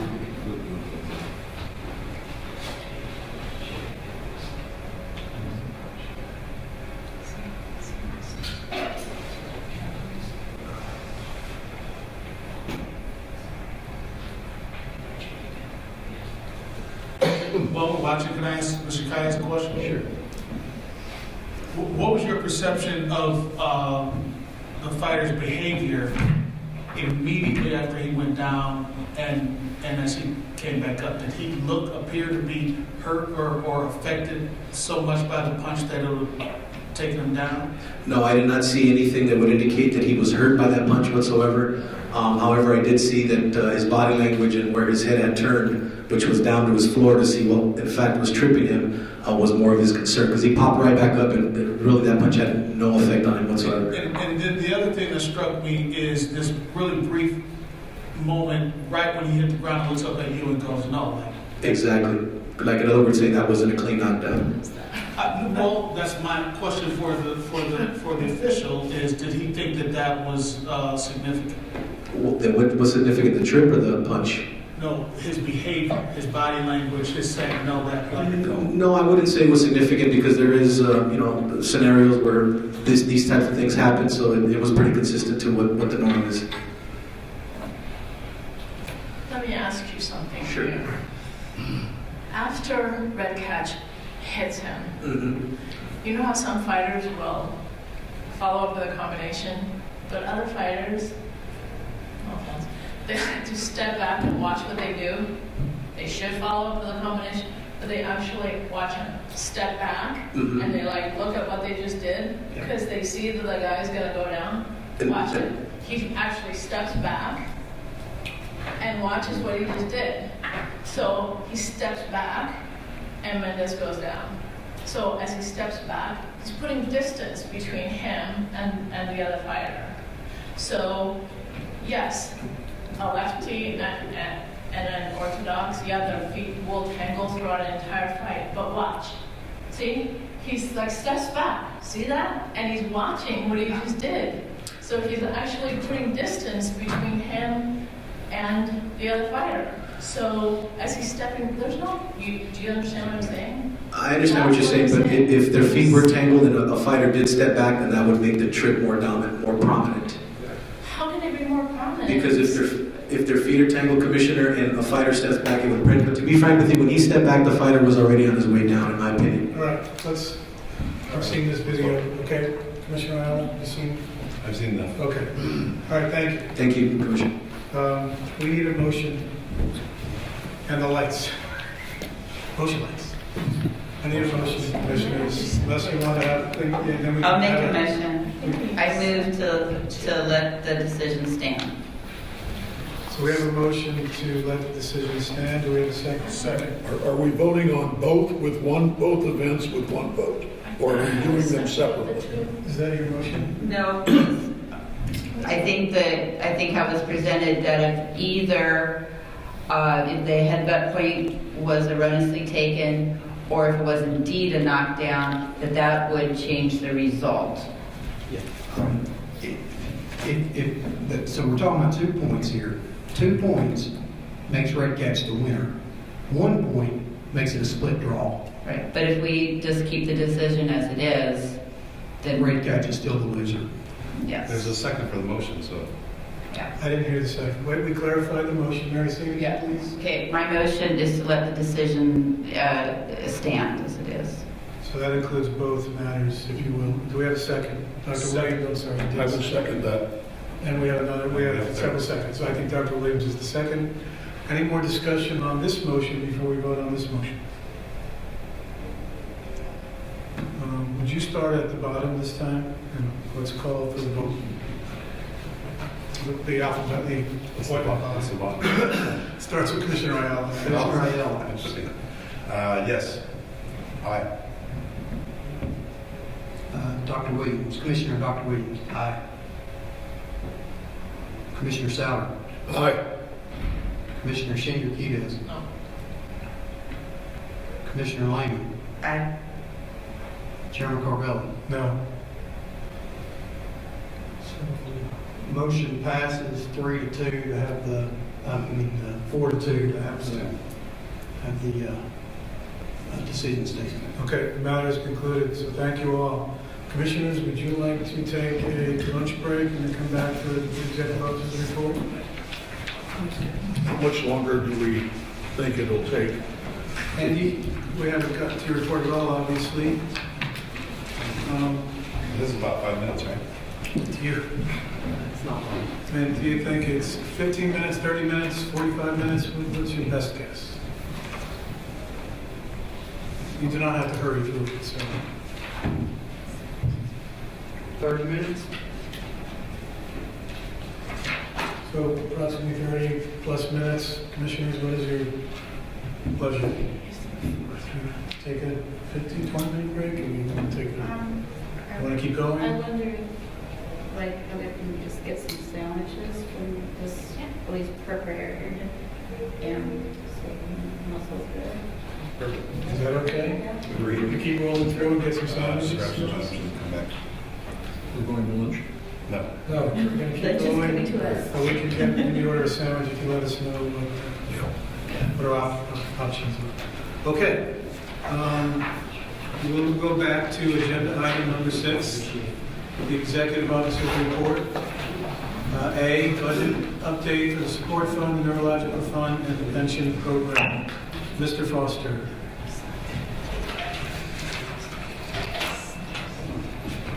Mr. Chairman, the commission's budget for fiscal month 9 is $1,204,353 in revenue and $1,332,757 in expenditures.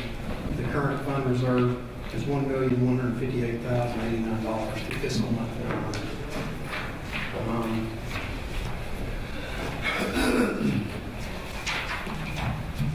The budget office and I are continuing to look at the appropriation.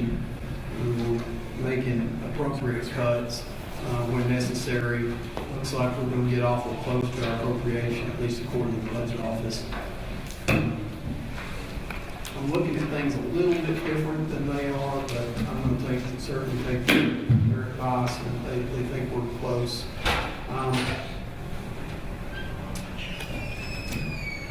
I would point out, our appropriations have been raised a little bit, just for the commissioner's information. SEIU negotiated a new contract with the state, and part of that was the $2,500 for rank and file bonuses that came out. So our appropriations have been raised accordingly for rank and file employees, non-management employees. Still got $2,500 each. So that's going to get directly to the fund. But it's been added to the appropriation, so it's just for your information. I really don't have anything other than that, unless you've got specific questions about the budget. I'll know more once we get FM11 in. I've got FM10 in, but it didn't make it in time for this packet. And, the CalSTARS actually got emailed to me just on Friday, so they didn't even make enough time to get it publicly noticed. I'm looking at our revenues and the budget. It's on the nice chart you made, which thank you for us people that don't do numbers very well. It looks like we're a little down on revenue, but then I started to think, well, we're coming into a busy season, and so it's going to go up. So under the projected revenue, is it possible like next year to have more realistic projected revenue versus just dividing our budget by 12? Because that would help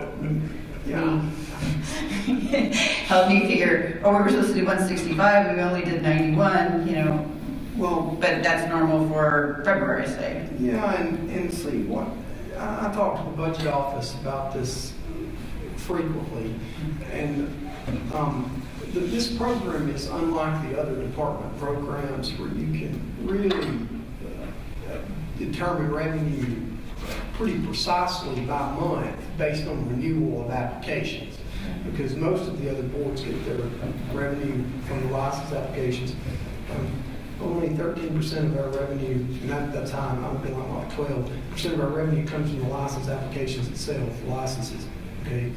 That's licenses and fines. The rest come from the events, the gate, But we have some idea, usually, like we know what months are larger, which months are slower. Well, or is that not true? Typically, the summer's really good for California. Typically, the summer. This spring's been kind of slow for us. Not that we've not got events. We've got plenty of events. It's the big ones. We don't have the big ones right now.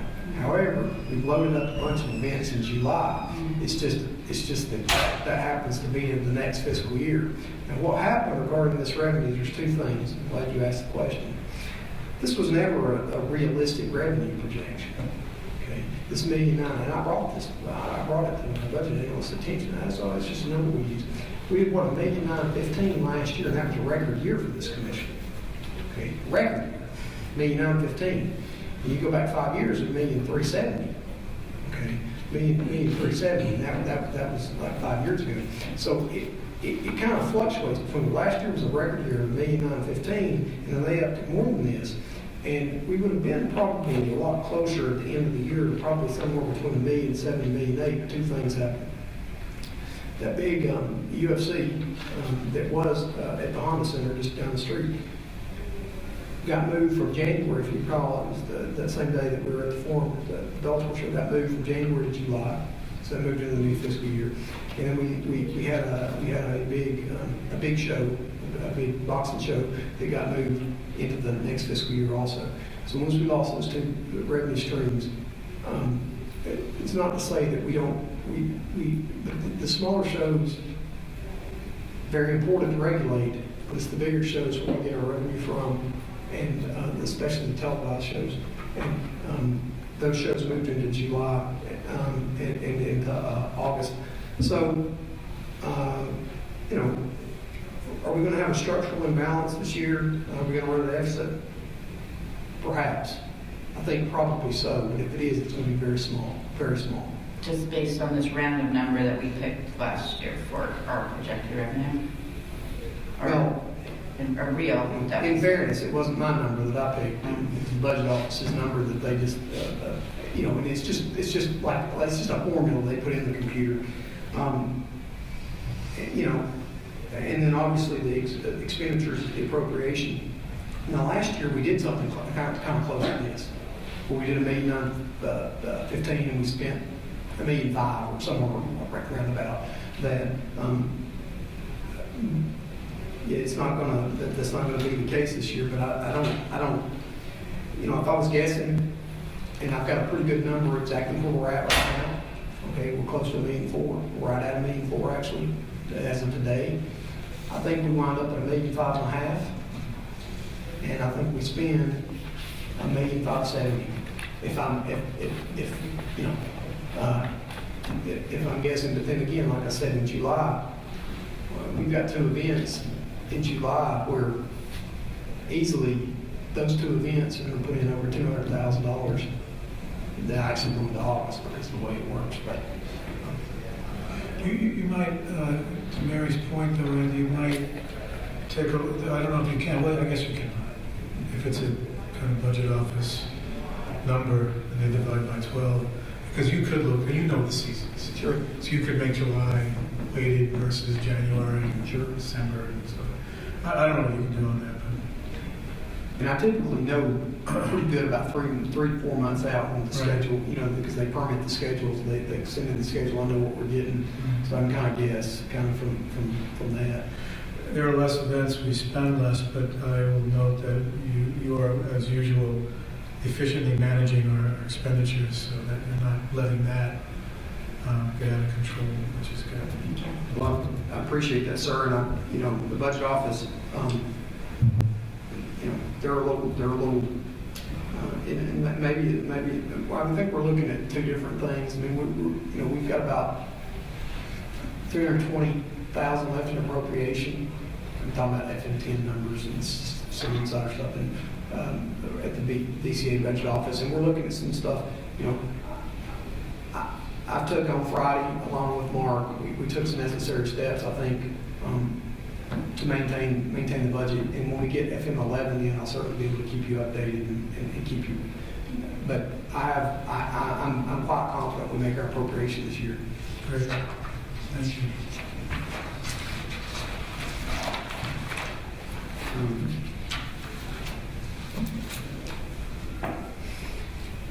I'll touch on the neuro fund.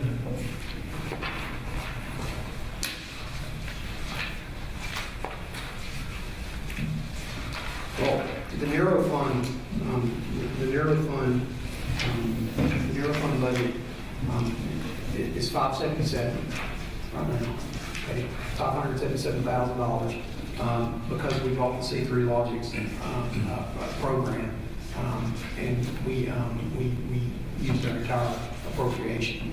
Okay, so next year we'll have additional money in the neuro fund that we can use the appropriation for that particular thing. Then with the pension program, our last rank change statement showed us at $5.1 million. We had to draw $250,000 on it, not earlier this year, which reduced it. But the stock market has been quite good recently, and it caused it to go up. So that's how we're still there. We're still trying to find people, and we'll get to that in the next budget item. Do you have any questions about the budget, sir? No, keep going, please. I'm sure people will speak up if they have questions. Okay, number 6 is the report on And the proposed regulations? Yes, sir.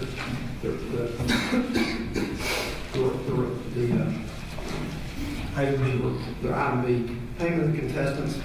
Now, I know maybe this is a Gary question. Gary. Yeah, we actually put together this reg package pretty quickly and had it noticed, and so I thought it was near the end. We could probably send it to OAL pretty soon. My boss, though, Teresa Johnson, had it. Which reg are they? Oh, I'm sorry, the first one, payment of contestants. Okay. This is the regulation in which we're proposing to provide for a minimum payment. Yeah. Like $100 or so. Anyways, my boss, supervisor, Teresa Johnson, didn't think we had enough justification for the necessity. And because of that, and because of the fact we had several other reg packages happening simultaneously, I've been able to get together with Andy to come up with sufficient facts. We do have sufficient facts to support the regulation.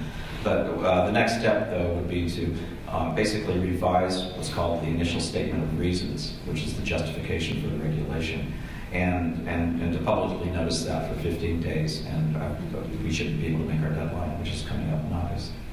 Yeah, and I realize we've had a lot of stuff, and you've done an excellent job, and we're keeping you really busy. Yeah, but I noticed that this has been pending since October last year, so it's on our screen.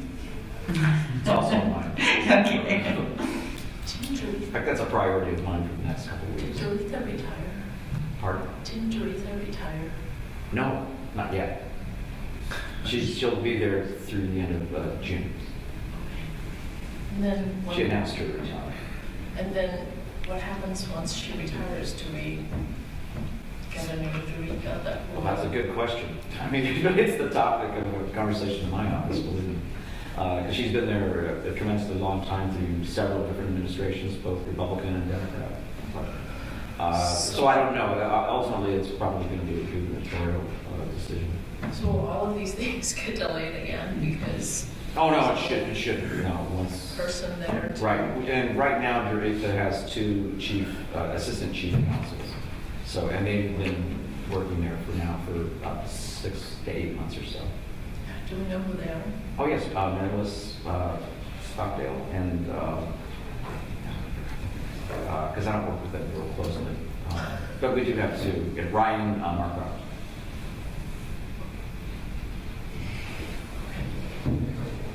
Martha, just talk to the governor. What? Okay. But Maybe not. they're quick learners. I work most closely with Marilyn, so did listen to her recently and all that.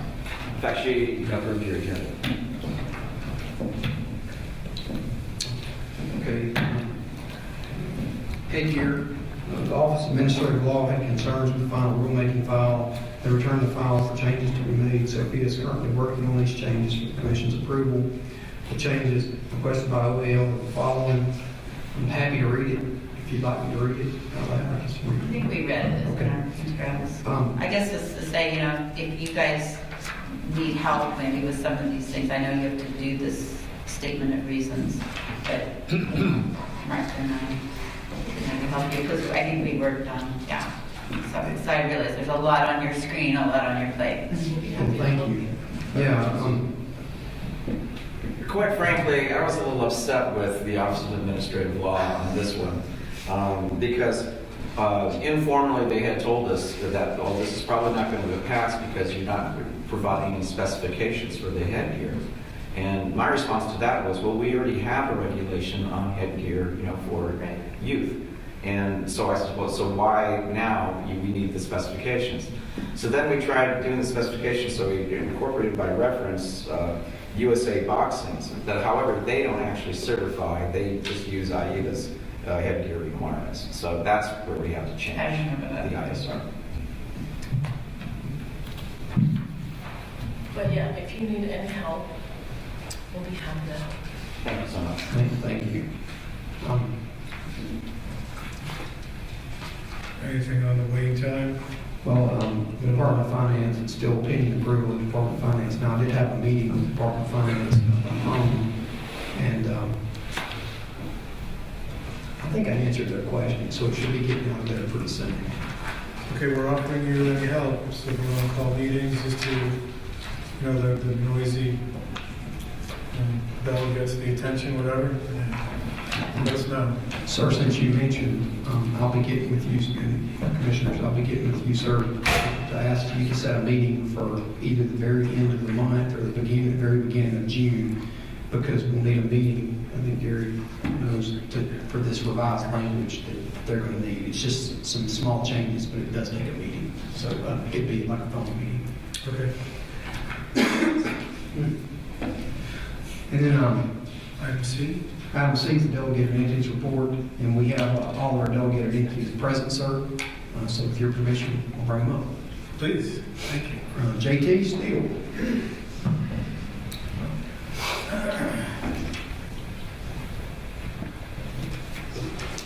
Good morning, Commissioners. J.T. Steele, President of CAMO. Good afternoon, sir. Good afternoon. Thanks for waiting. You're welcome. It's a pleasure to be here. I don't want to be too long, but we're off to a good start this year. We're seeing really good upward trends in amateur MMA right now. Last commission meeting, I mentioned that we were starting to see the rate at which amateur MMA fighters were becoming licensed in California was exceeding what we'd seen in years past, and the trend is continuing. So we're very happy about that. Our financials are tracking on point, meeting our minimum requirements. We're having some staffing changes in CAMO. We're moving from a full-time staff member to 2 part-time staff members. I actually think that'll be a good change for CAMO, just because sometimes it's hard to multitask. And that should be a good change for our office. We have some interesting events coming up. I just thought I'd bring them to your attention. We have Rumble on the Water, which is Roy Gilbrick's promotion. Promoters in California have been trying for many years to try to do combative sports, especially MMA, at the Queen Mary. It has never happened. And Wayne Brecht has that contract, and he's bringing amateur MMA to the Queen Mary, and also a show at the Coliseum. So those are two great new venues that we have for amateur MMA, which I think if you're an amateur MMA fighter in the United States, what California has to offer is just far exceeds any other place that I'm aware of. And we're grateful for Wayne Brecht and his dedication to fostering amateur MMA. Those should be exciting. El Centro, California is something that I thought was notable to bring to your attention.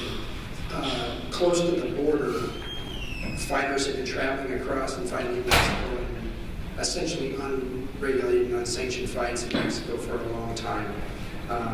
But we have a new promoter that has a quality venue, a Fox Theater, actually owns the venue in El Centro, and he has a date on calendar for July. And surprisingly, there has been a good outpour of support from the athletes and the community to fight in regulated shows. So it'll be very interesting to watch to see how this plays out. But just on those lines,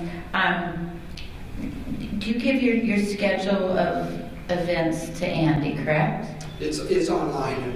Okay, could you forward us the professional events? You know, it'd be interesting. We also had a schedule of our delegated entities that we could see those as well. Sure, and I can easily just attach those to our regular reports if that is something that you'd like.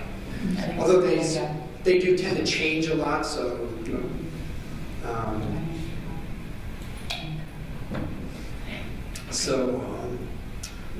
it will be also work in progress and working down in El Centro. We have so many fighters who have been across the border. They had record keeping down there is terrible, so it will be a good bit of work to try to foster that community there and engender trust and regulation there. But we're committed to it. We look forward to reporting back once we do our first real show down there near the border. It's the first time MMA's been down there, really. So we're excited for that. As far as also AB 2007, we are complying with that mandate from this commission and Executive Officer Andy Foster. All of our officials upon licensure and renewals are getting their concussion testing examinations completed. So that's been going very well. And thanks to John Frank finding that it hasn't been too hard to implement that as well. So do you have any questions for Camel right now? Right now it's kind of busy season, business as usual for us. Thank you for the good work, and we really appreciate the fact that you're doing the concussion management training, even though you're not required because you're not a youth athletic program. So thank you for that. You're welcome. Thank you. Thanks, Mr. Chairman. With your permission, I'll bring up Joe Zanders from USA Boxing. Yes, sir. Please come on up. Just before Joe begins his report, I just want to add, so Joe knows we talked about it. You're going to hear about this later. We have an ongoing investigation. I received an update this morning from USA Boxing headquarters in Colorado. We'll be hearing about it later. Don't want him to cover that today because we're still fact-finding. If and when it needs to be brought to the full commission's attention, I will do so. But just don't go there. Mr. Sanders, welcome. If you introduce yourself. That's scary. I don't know if I want to introduce myself anymore. I'm Joe Sanders, President of USA Boxing Southern California, and representative for USA Boxing. And last time I was here, there was a question about why USA Boxing didn't send somebody. I just wanted to let people know, I'm not here to brag, but you know that I served as USA Boxing's national secretary at one time, and I was on the board of directors, and so also I was a national, probably the only guy in the country who's a national coach and the Olympic coach at the same time. So I do know a little bit about what's going on with them, even though I'm not directly involved in the national situation, so they didn't just pick anybody to say it. It wasn't me. I didn't say that. Oh, no, you didn't. Someone did. But anyway, We're happy to have you here. Thank you, sir. It's a pleasure to be here and learn a lot today. And we'll skip the topic that Andy mentioned. Thank you, Andy. And go directly to highlighting what we've been doing on the good side that did not make TMZ. I wish it did. For 40-some years I've been doing this, and we haven't been fortunate enough to have that happen in the right way. We just finished our Junior Olympic tournament in Compton, at the YL in Compton, with the Sheriff Department. Went really well, and we this coming week we're looking forward to the Great West Regional Junior Olympic tournament that will take place in Indio at the Boys and Girls Club. The weigh-in both days will be 7 in the morning, and competition will get underway at noon on Saturday and 11 a.m. on Sunday. We have some exciting events coming up. Following that, we have, matter of fact, while we're having that show Saturday, we'll be having a show in Pasadena as well. So we're going to be busy. We're going to be having the, well, I also want to announce that we're recruiting officials. So anybody that's interested in getting into officiating, we want to encourage them to come to our clinic on June 3rd. That'll be at Grandpa Gym in Westminster, California. We also have some exciting events coming up, one with the WBC. But before that, we have the Southern California State Championship, June 6th, June 9th, 10th, and 11th in Menifee. Then the June 15th to 17th, we have the WBC Challenge matches taking place at the Star Center in Whittier on Telegraph and Colima. In Menifee, where in Menifee? At the county, you know, I do have the address. I apologize. That's Riverside County. It's in Riverside County, yes. At one of the big parks there. Okay. In Menifee. We also have, following that, we have next week is the WBC Challenge matches at the Star Center, and then the following week, which is the 43rd National PAL, to take place June 7, 8, 6, 7, and I'm sorry, I'm looking at the wrong date. June 17th to the 24th, 43rd National PAL Championship in Oxnard, California. So we're going to be very busy. And of course, we got the Sapphire Tournament in July in Hesperia and the Oak Hills Hesperia area. A lot of stuff going on. We're busy with boxing, and we just thank you for your support and for allowing it to take place. And we have a schedule for the rest of the year, but I won't stand here and go over all that stuff. But We're going to get the Olympics. When are we going to find out about it?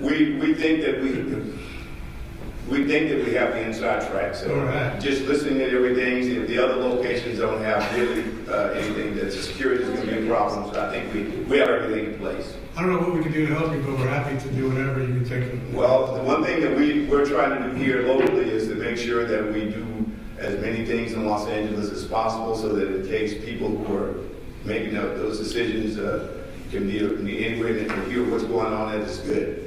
So we'll let you know. We certainly won't be seeking your support for that. And along those lines, if you can send us a list of the upcoming events when you submit the... My apologies, Commissioner. I thought that we for years, you know, every time we kind of reinvent the wheel every time, because for years we have sent a copy of our show sheet to the person who's in charge. Now, I don't know if we're doing that with Andy. I'll double check with him to make sure we're sending it to you. Also, because of the support that we got from Michael King when he was alive, he had helped us with our website. And unfortunately, the person with the credit card, since Michael passed, they cut his business out and they impacted our website. So we're trying to get our website back up. We're in the process of reestablishing it, but we don't have it quite done yet. So that's an impediment. So I know you can probably go into LBC 33. It's going to become LBC33.org because it was .com before. Did you get another credit card? That's how you can help them. They were using their credit card. We can't find the guy who had the credit card. Oh, wait, Joe. So let me just help you here. Yeah, let me help you out here because okay, so USA Boxing has a national website where all you guys upload your events. So they actually have a national website with all of this stuff. So And for whatever reasons, they still send it to me. I don't know why, so I get like everybody. But Andy actually gets them too, I think. So, but you don't. If I want them attached to the report. Do you? I do. Well, again, I mean, just our California ones. Right, yeah. Like how many of them are there? There are 4. We have 4 LBCs and all of them have really nice websites. Just his alone are there's hundreds of events in California. Every 2 months? We have, just in the Southern California Association, we have over 100 sanctions a year. Right. And then that's not considering what's going on in Central California, Northern California, or the California Water Association. Or maybe recommended events, like Andy, gives to us, this is a big, the PAL Championship, that you would recommend just that we come and we can support you and, things in LA. The Silver Gloves in November, huge for us. And the reason I say that is because it's an advancing tournament for young kids. That's when you see the best kids. Okay, so that if you could include that as part of your report, I think that would help us be more integrated. Yes, we get this from Andy, and it lists the, the big events. Yes. So that, I think that's really helpful. Thank you, sir. Thank you very much. Thank you very much. Any questions? Yes. Yeah. Joe, I know you a heck of a long time, and love you coming here and everything, but we got 4 LBCs, and then there's the whole national platform going on, and I know they've gone through, administrative change and stuff, but we, Mary and I sat on the subcommittee, and we went through this whole reorg, and we got a very good relationship with national. We cut a deal, but, we have this, they need to come here. And because I know you know Southern really, really well, but we got 3 LBCs. So at some point, they need to come here and tell us what is kind of going on with USA Boxing. So, and I know you're in touch with them because, and California, I know Texas has a lot of membership, but financially, this is the biggest organ, so they need to come here and they need to tell us what's going on, because I don't want to backtrack 4 years and go back to where we were in 2012. So they do need to come here.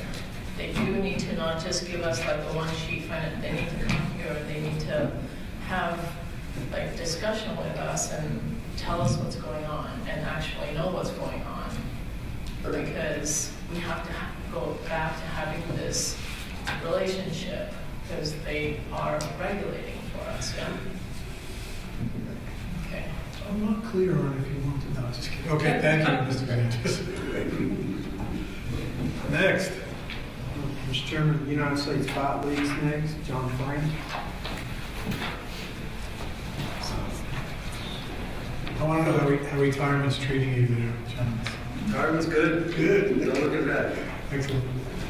Good afternoon, John Frank, United States Fight League. Welcome.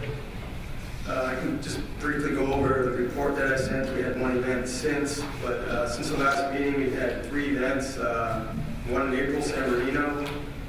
Another one in April in Sacramento, which was a joint Camel USFL event. And then we just had one on May 6th in Riverside. Pretty large one. We had 26 bouts. And we haven't had, there was no injuries for any of those. So we're doing pretty good in the last 3. So right now our injury rate, with 706 exposures, we've had 11 injuries. We keep going on that track. We got 30 injuries. Yeah. So we've had hyperextended knee on a 15-year-old, a strained thumb on a 13-year-old, a rib contusion on an 11-year-old, a broken arm on a 16-year-old, 2 hyperextended elbows, age 8 and 12, 2 blows to the face, cheek or jaw for an 8-year-old and a 13-year-old, a fractured index finger on a 12-year-old, lower back strain, 13-year-old, and a fractured clavicle on a 17-year-old. So those are our 11 since the delegation started for the 706 exposures. It seems, some of those seem minor, and but obviously any injury, and especially an injury to a child, is of concern to everyone. I guess my question is, how did these types of injuries and this rate or percentage of injuries compare to like adult MMA? Are we super small percentage? Yes, compared- much lower, much lower. So would you say like maybe 30% of adult MMAs have injury, and this in children is at the pancreation level, it's like 1%? Do we have, those statistics would be helpful. The statistics, I'm trying to remember that I provided in last December for the professionals. It was 41% of MMA athletes get stopped. Okay, and typically if you get knocked out or TKO'd, I mean, I think that's considered probably an injury. I mean, maybe not a big one, but if you got knocked out, that's probably a concussion there. So he certainly don't have that. So yeah, 41%, and this is a very low number. But I just point out to your question, Commissioner Lehman, there is some injuries here, and he's got a large volume of data here. And to his point, I think he's doing. I think the numbers are low in comparison to professional mixed martial arts. Is there any particular injury here that you're concerned about, that perhaps was caused by something that we need to change, different training, different rules? I mean, obviously our goal is 0 injuries. Not to put any pressure on you there, Mr. Frank. I can't really comment as far as any practice that we can change to lower the injuries. A lot of them most of them are wrestling and grappling related injuries. Very few are related to the striking aspects, but What about the blows to the cheek and the jaw? and those were illegal shots that disqualified the opponent, and it was enough where the ringside physician put it down and put a medical suspension, but not enough where he articulated that it was a concussion. So it might have been, one of them was an 8-year-old, and from what I remember, I think he was crying. I mean, the 8-year-old, you might, maybe they just didn't have enough control over their limbs or something. But the 13-year-old, that's like right at that. Right. That's where you might be a little bit more concerned, right? It does happen. I mean, we've had more than the 2 illegal strikes to the head. These are the 2 that the doctor articulated that there was an injury. And, we hold the rule that there's any illegal strike results in a foul, whether it's intentional or not. Obviously, if it's intentional, we disqualify them. And then we have a rule if it's after the second illegal strike, then there's a disqualification. Now, if we have an evaluation time where the doctor can be called in with the fight stopped. If it's an illegal blow, they have recovery time. And the doctor makes a determination if the fight can continue. And sometimes if the fighter is, emotional or they're crying, they'll just call a fight. And from what I remember, that might have been the nature of these injuries, where maybe not have been as physical to cause an injury, but more of psychological from getting it in the face. So the doctor noted it. Even these hyperextensions, because they're not allowed to do any of the torque, Just, if I could just point one thing out, we hear a lot from various stakeholders that the pancreation doesn't allow shocks to the face, and I just point out that I've been to these events. Sometimes it happens. It's not by accident, but it does happen sometimes. And I know you've went, I've went, I feel like Mr. Frank does a good job regulating this, but I do think it needs regulation.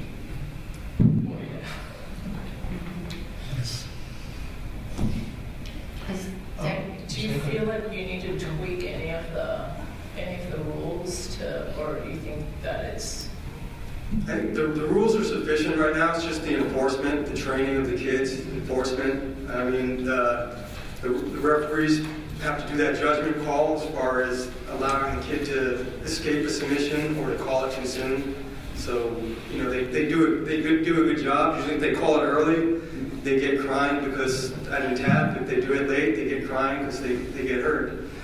But for those injuries, they're real common in jiu-jitsu.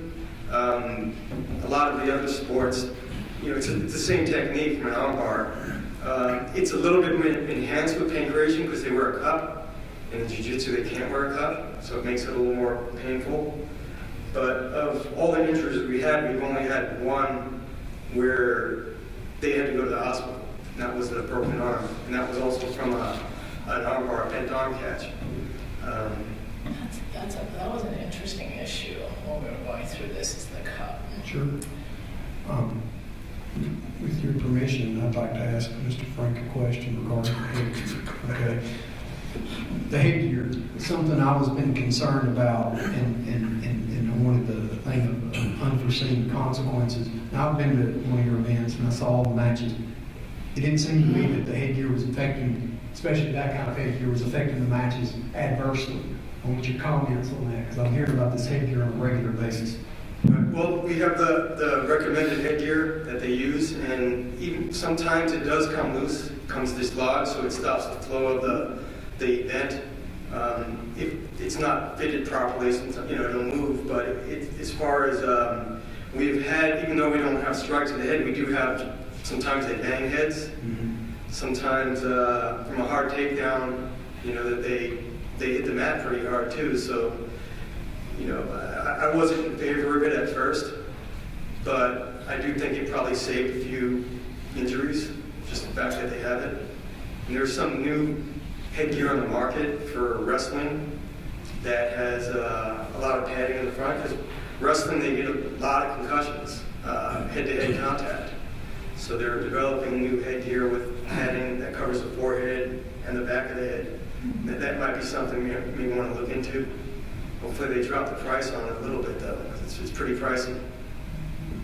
But it doesn't get in the way of headgear like the regular boxing type, where it doesn't move really tight. It's more wrestling related, so it stays there. It's good. I've been to some of your events. Headgear's good. I follow you on Instagram, and I like the posts that you make. They're good, and I recommend it. It's the only social media I will touch because I don't have to talk to anybody, just look at their pictures. I like them or something like that. I don't know if you guys are you on Instagram? COT now? Well, USA Boxing, yeah. But you are. And I follow you too, by the way. Okay. You guys ought to consider that. It's a great thing, and they have a lot of followers, and then they all link together. Well, anyway. It's a good thing. Anything else for Mr. Frank? Thank you, sir. Is there anything we can do to help you? You do have the issue with doctors sometimes, especially in Northern Cal, but I've been speaking to Andy and JT and Steve, but it seems like Northern Cal is the more challenging. And there are doctors, not just ringside physicians, we have personal doctors of some of these kids that won't even do their physical for them, because they don't believe that you should be, participating in this. So, a lot of it is just kind of educating the medical world, of the sport. It's not what they see on TV, and by them doing their job, it actually helps keep the kids safe. I had a call with the dean at the medical school at UCSF to see if I can create some interest. And I think Dr. Williams and I maybe had a discussion a while back about maybe trying to get some of the sports medicine residents to do a rotation or something like that. So I started that discussion a couple of weeks ago to see where that goes. It'd be helpful. And then finally, if you could do the same thing maybe in your report, is just highlight a few, big events that perhaps the commission members can attend. Okay, yeah, I'll add our upcoming events to the next report. Okay. Thank you.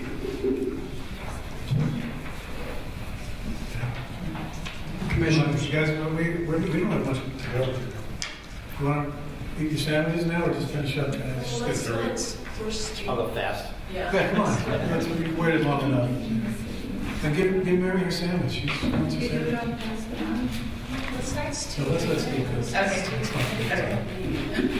Steve Fossum, president of the IKF. I'll make it real short, which is uncommon for me.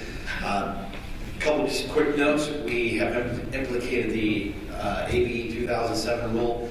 We have over 40 officials and trainers, and actually closer to 60 for county officials as well, that have taken the test and are using it during the events and everything. We've had great success with it. We've even had some parents as well as assistant trainers and other trainers at gyms take the test, if you could even call it necessary a test. The only questions we've had asked in regards to the entire thing was, since the thing discusses impact, everybody always jokes, not everybody, a lot of people joke with me saying, well, once a punch is taken by a kid in the ring, all of a sudden they fall into that concussion protocol. So we have to kind of use the video in a sense and the training episodes to focus more towards what we're using it for in a sense. So we have doctors that have implemented the suspension protocol with the AB 2007 as well as our other suspensions for medical. Our doctors are very much hands-on in regards to giving out suspensions, mainly for TKOs and KOs. We have not had any major injuries at all of the events we've done even this year, as well as the years before. As far as doctors go, that John mentioned, our biggest problem with finding doctors is Southern California. It is like pulling teeth. I cannot find doctors to work our events in Southern California. So most of the time, our doctors are coming from Bakersfield, Fresno area to come down to work the events and help out with some of those expenses as far as getting down there. We are this year. We just last weekend. We're thankful that we just completed our 150th event under their delegation for sanctioning since the March 2014 delegation. So we're pretty excited and proud of that. We have 2 events this week. Thank you very much. We have 2 events this weekend down here in Anaheim. One in Anaheim and one somewhere else in LA. I think it's I can't remember the name of the city, but it's the Dennis Warren Pro-Am event that we've worked successfully with CSAC on the Pro-Am events. And the other event down here in Anaheim is done over here at M3 Live. Excellent venue, excellent show. We'd love to see you guys come to some if you ever get a chance. So I know you're hungry, so keep it there. What's that? Burbank, Marriott. Next week. Yeah, that sounds right. Dennis Warren, correct. I like your summary very much, by the way. Thank you. It's very, very, very good. And then when you say real bouts, how do you say that? Okay, we have the in-gym training events, which have been an excellent entry level, you might say, for the Muay Thai and the kickboxing participants and athletes. The in-gym training events, basically years ago, you called them illegal smokers. We all did. And what we have done now is we've made those basically a legal smoker with ambulance doctors, everything. Those are not smokers. Or they call like exhibition. They're in-gym sparring events, what we call them. So when on the report, when you say in-gym events, the in-gym sparring events are not competition events. They're basically sparring in a gym. There's no decision made, no winner, no loser. They're not trying. Knockouts are not permitted. They're told right away the rule means that you're not trying to knock out your opponent. You're basically sparring like they are in a gym. So when I say real bouts in the report, real bouts are actual competition bouts where they're actually judged on and given a winner and a loser, basically. Commissioners, do you have questions for Mr. Fossum? Thank you for being patient. Thank you for coming. We appreciate it. It was very helpful to us. I think Mr. Foster had a question or a comment? No, just to inform the commissioners about this, about the IKF. Mr. Fossum helps him with the pro side often. In his initial report that I made him revise, he had lots of things in there about how he'd like that, And I told him, this is a statutory thing. CSAC runs the pros. That's not going to change. However, we certainly know CSAC appreciates his help with that management. But to that end, to the pros, what I was going to point out, just to inform the commissioners regarding kickboxing and IKF, is Commissioner Senior Quidez has served on the subcommittee with the ABC, and I'm more or less the scribe, except I'm not really the scribe, she's the scribe, but I'm supposed to be the scribe. We're going to be presenting at the ABC in relation to the IKF and all the other sanctioning bodies, the Unified Rules of Professional Kickboxing. at the ABC conference. It's in July? It's in July, and I'll certainly keep the commissioners posted. This was just an FYI. Where? Regarding kickboxing. It's in Mohegan Sun, Connecticut. So Is that the unified rules for kickboxing or for Muay Thai? For kickboxing. Okay. So Steve says he can't find doctors here, and John says he can't find doctors in Northern California. Can we survey? I'm also, Well, I'm also speaking to the medical schools in and Southern to that end, we're always on the phone together trying to, I mean, we've at the pro side moved events back so we can get some of John's people over to our event in time and these type of things. We work with these guys all the time. The problem with Southern California is I have a hard time finding doctors on the pro shows. These are the shows doctors are wanting to work at. So you have to have a situation where we don't have events where I've already staffed them, and then we send them over there. What we do is when we're on the same day is sometimes their events start way earlier than the pro events. So we try to work the start times out. Yeah, we certainly are working on it. JT has been very helpful to us in Northern California, especially bringing us Dr. Pence, because we were down to, and Dr. Williams brought us a new doctor, and we're getting trained up. So we've now got a whopping 3 for Northern California. Well, I think you did something else that was good. You got that opinion or letter from the state about the malpractice situation, right? That's correct. It's very dignified. quality immunity. So thank you for doing that. I think that hopefully helps. We're approaching some medical schools down here too, see if we can do a rotation. So, but that's a long-term plan, I think. I think all of us in general, throughout the whole commission, we could use a lot more doctors. I can pretend to be one. She's kidding. She's kidding. This is why you very excellent professional people are running these programs for us. 'Cause it's not easy. We rely on you, so thank you. Thank you. Thank you, sir. Item D, update. Huh? Yeah, we're going to keep moving. Bring her a sandwich. Item D, update on C3. Update on C3 Logic Sports Concussion Management Program. Mr. Chairman, we continue to make progress on this C3 program. We've tested so far, as of last week, 202 athletes since the inception of the program. 202, sorry. 202, that's last week. We've slowed down in the last couple of months of this fiscal year for budgetary reasons, the appropriation. But, and a couple other factors. Did you say for vegetarian? Budgetary reasons.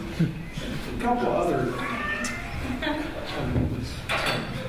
couple other points is we only had 6 units, so it's hard to it's hard to do a lot of testing with 6 units. We've done 202 tests with 6 units. That's pretty good. We've got 3 up north and 3 down south. But we just got last week.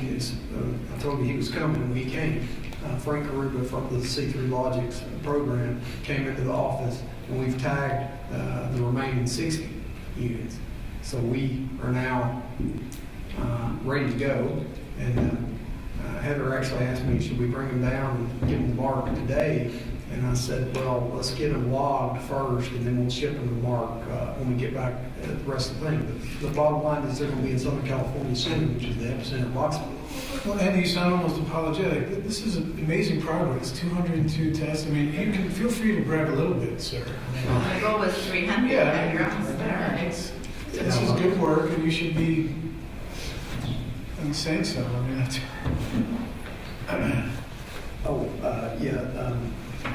Gary was mentioning the DCA clip. Is it about sports board?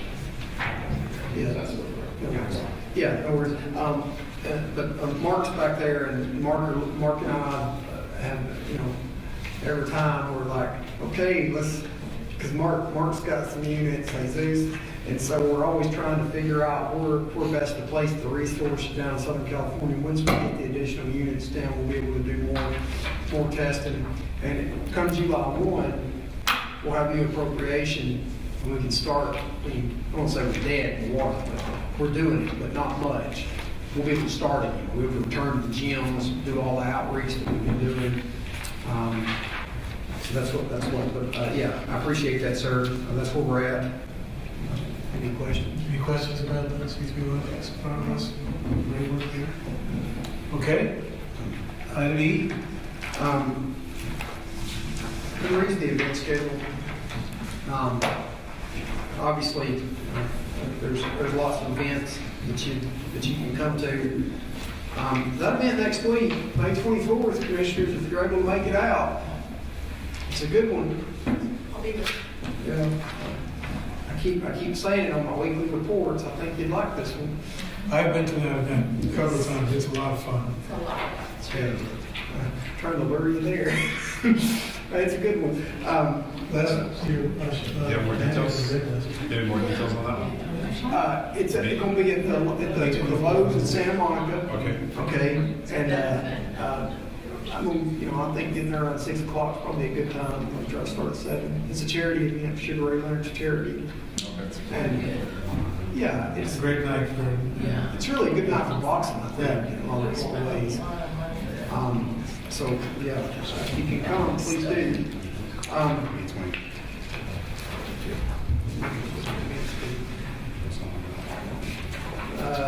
Gold Boy has an event at the Forum. Burchell versus Miro. This was in response to the Vargas fought Burchell at Fantasy Springs. Burchell won. So this is the end of this. I mean, I think a lot of people going into that thought Vargas was going to win and Miro was going to fight, but that didn't. It wasn't the way it happened. So anyway, this is happening at the Forum, July 15th. That's a HBO fight.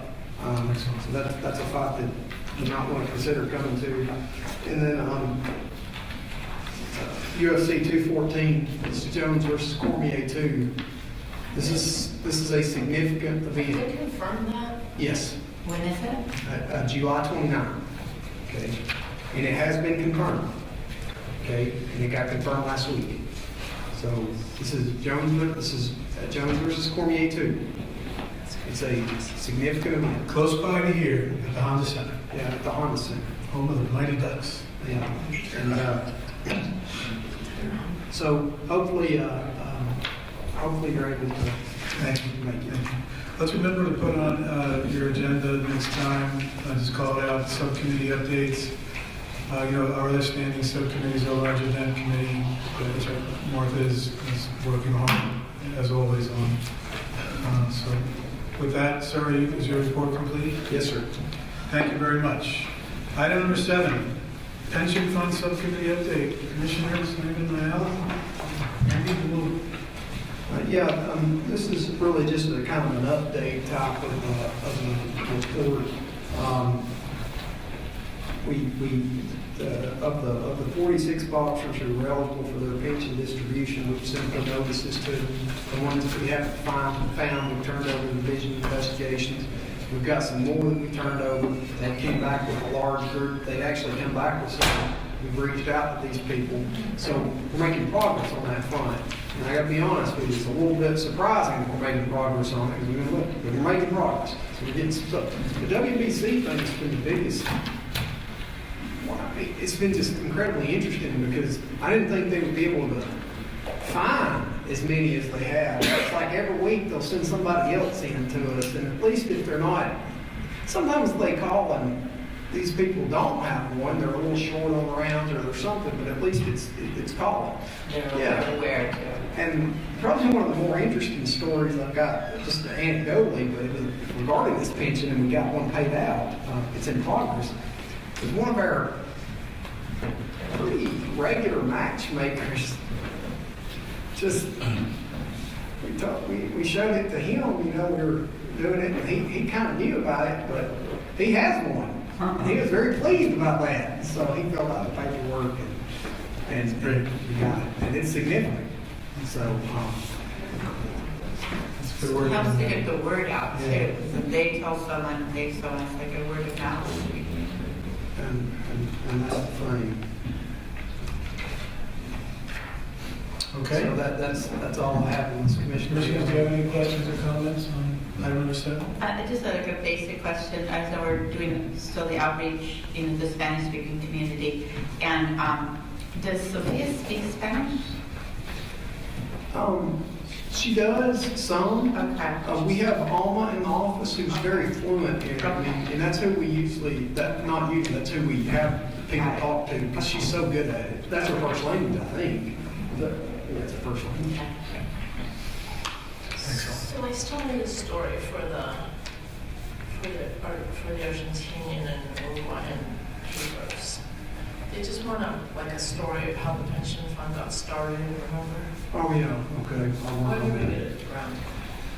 Yeah, we'll get that for sure. Okay, members of the public can comment on items 6 and 7 at this point, if you like. The Executive Officer's report of the Pension Fund Subcommittee. Seeing none, I think that moves us down to item number 11. So members of the public are invited to comment on items not on this agenda.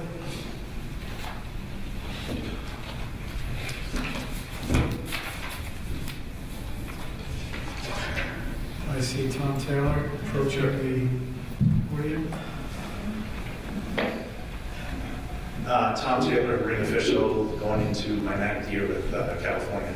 And this is just a real quick comment more on our inspector team. I've been very fortunate to obviously get some very good assignments here in California and work with California in the last, like I said, going to 9 years. I've been fortunate to travel outside the United States and within the United States. And we as officials, when we're working here in California, we tend to, I think, sometimes take for granted what our guys do in the back room.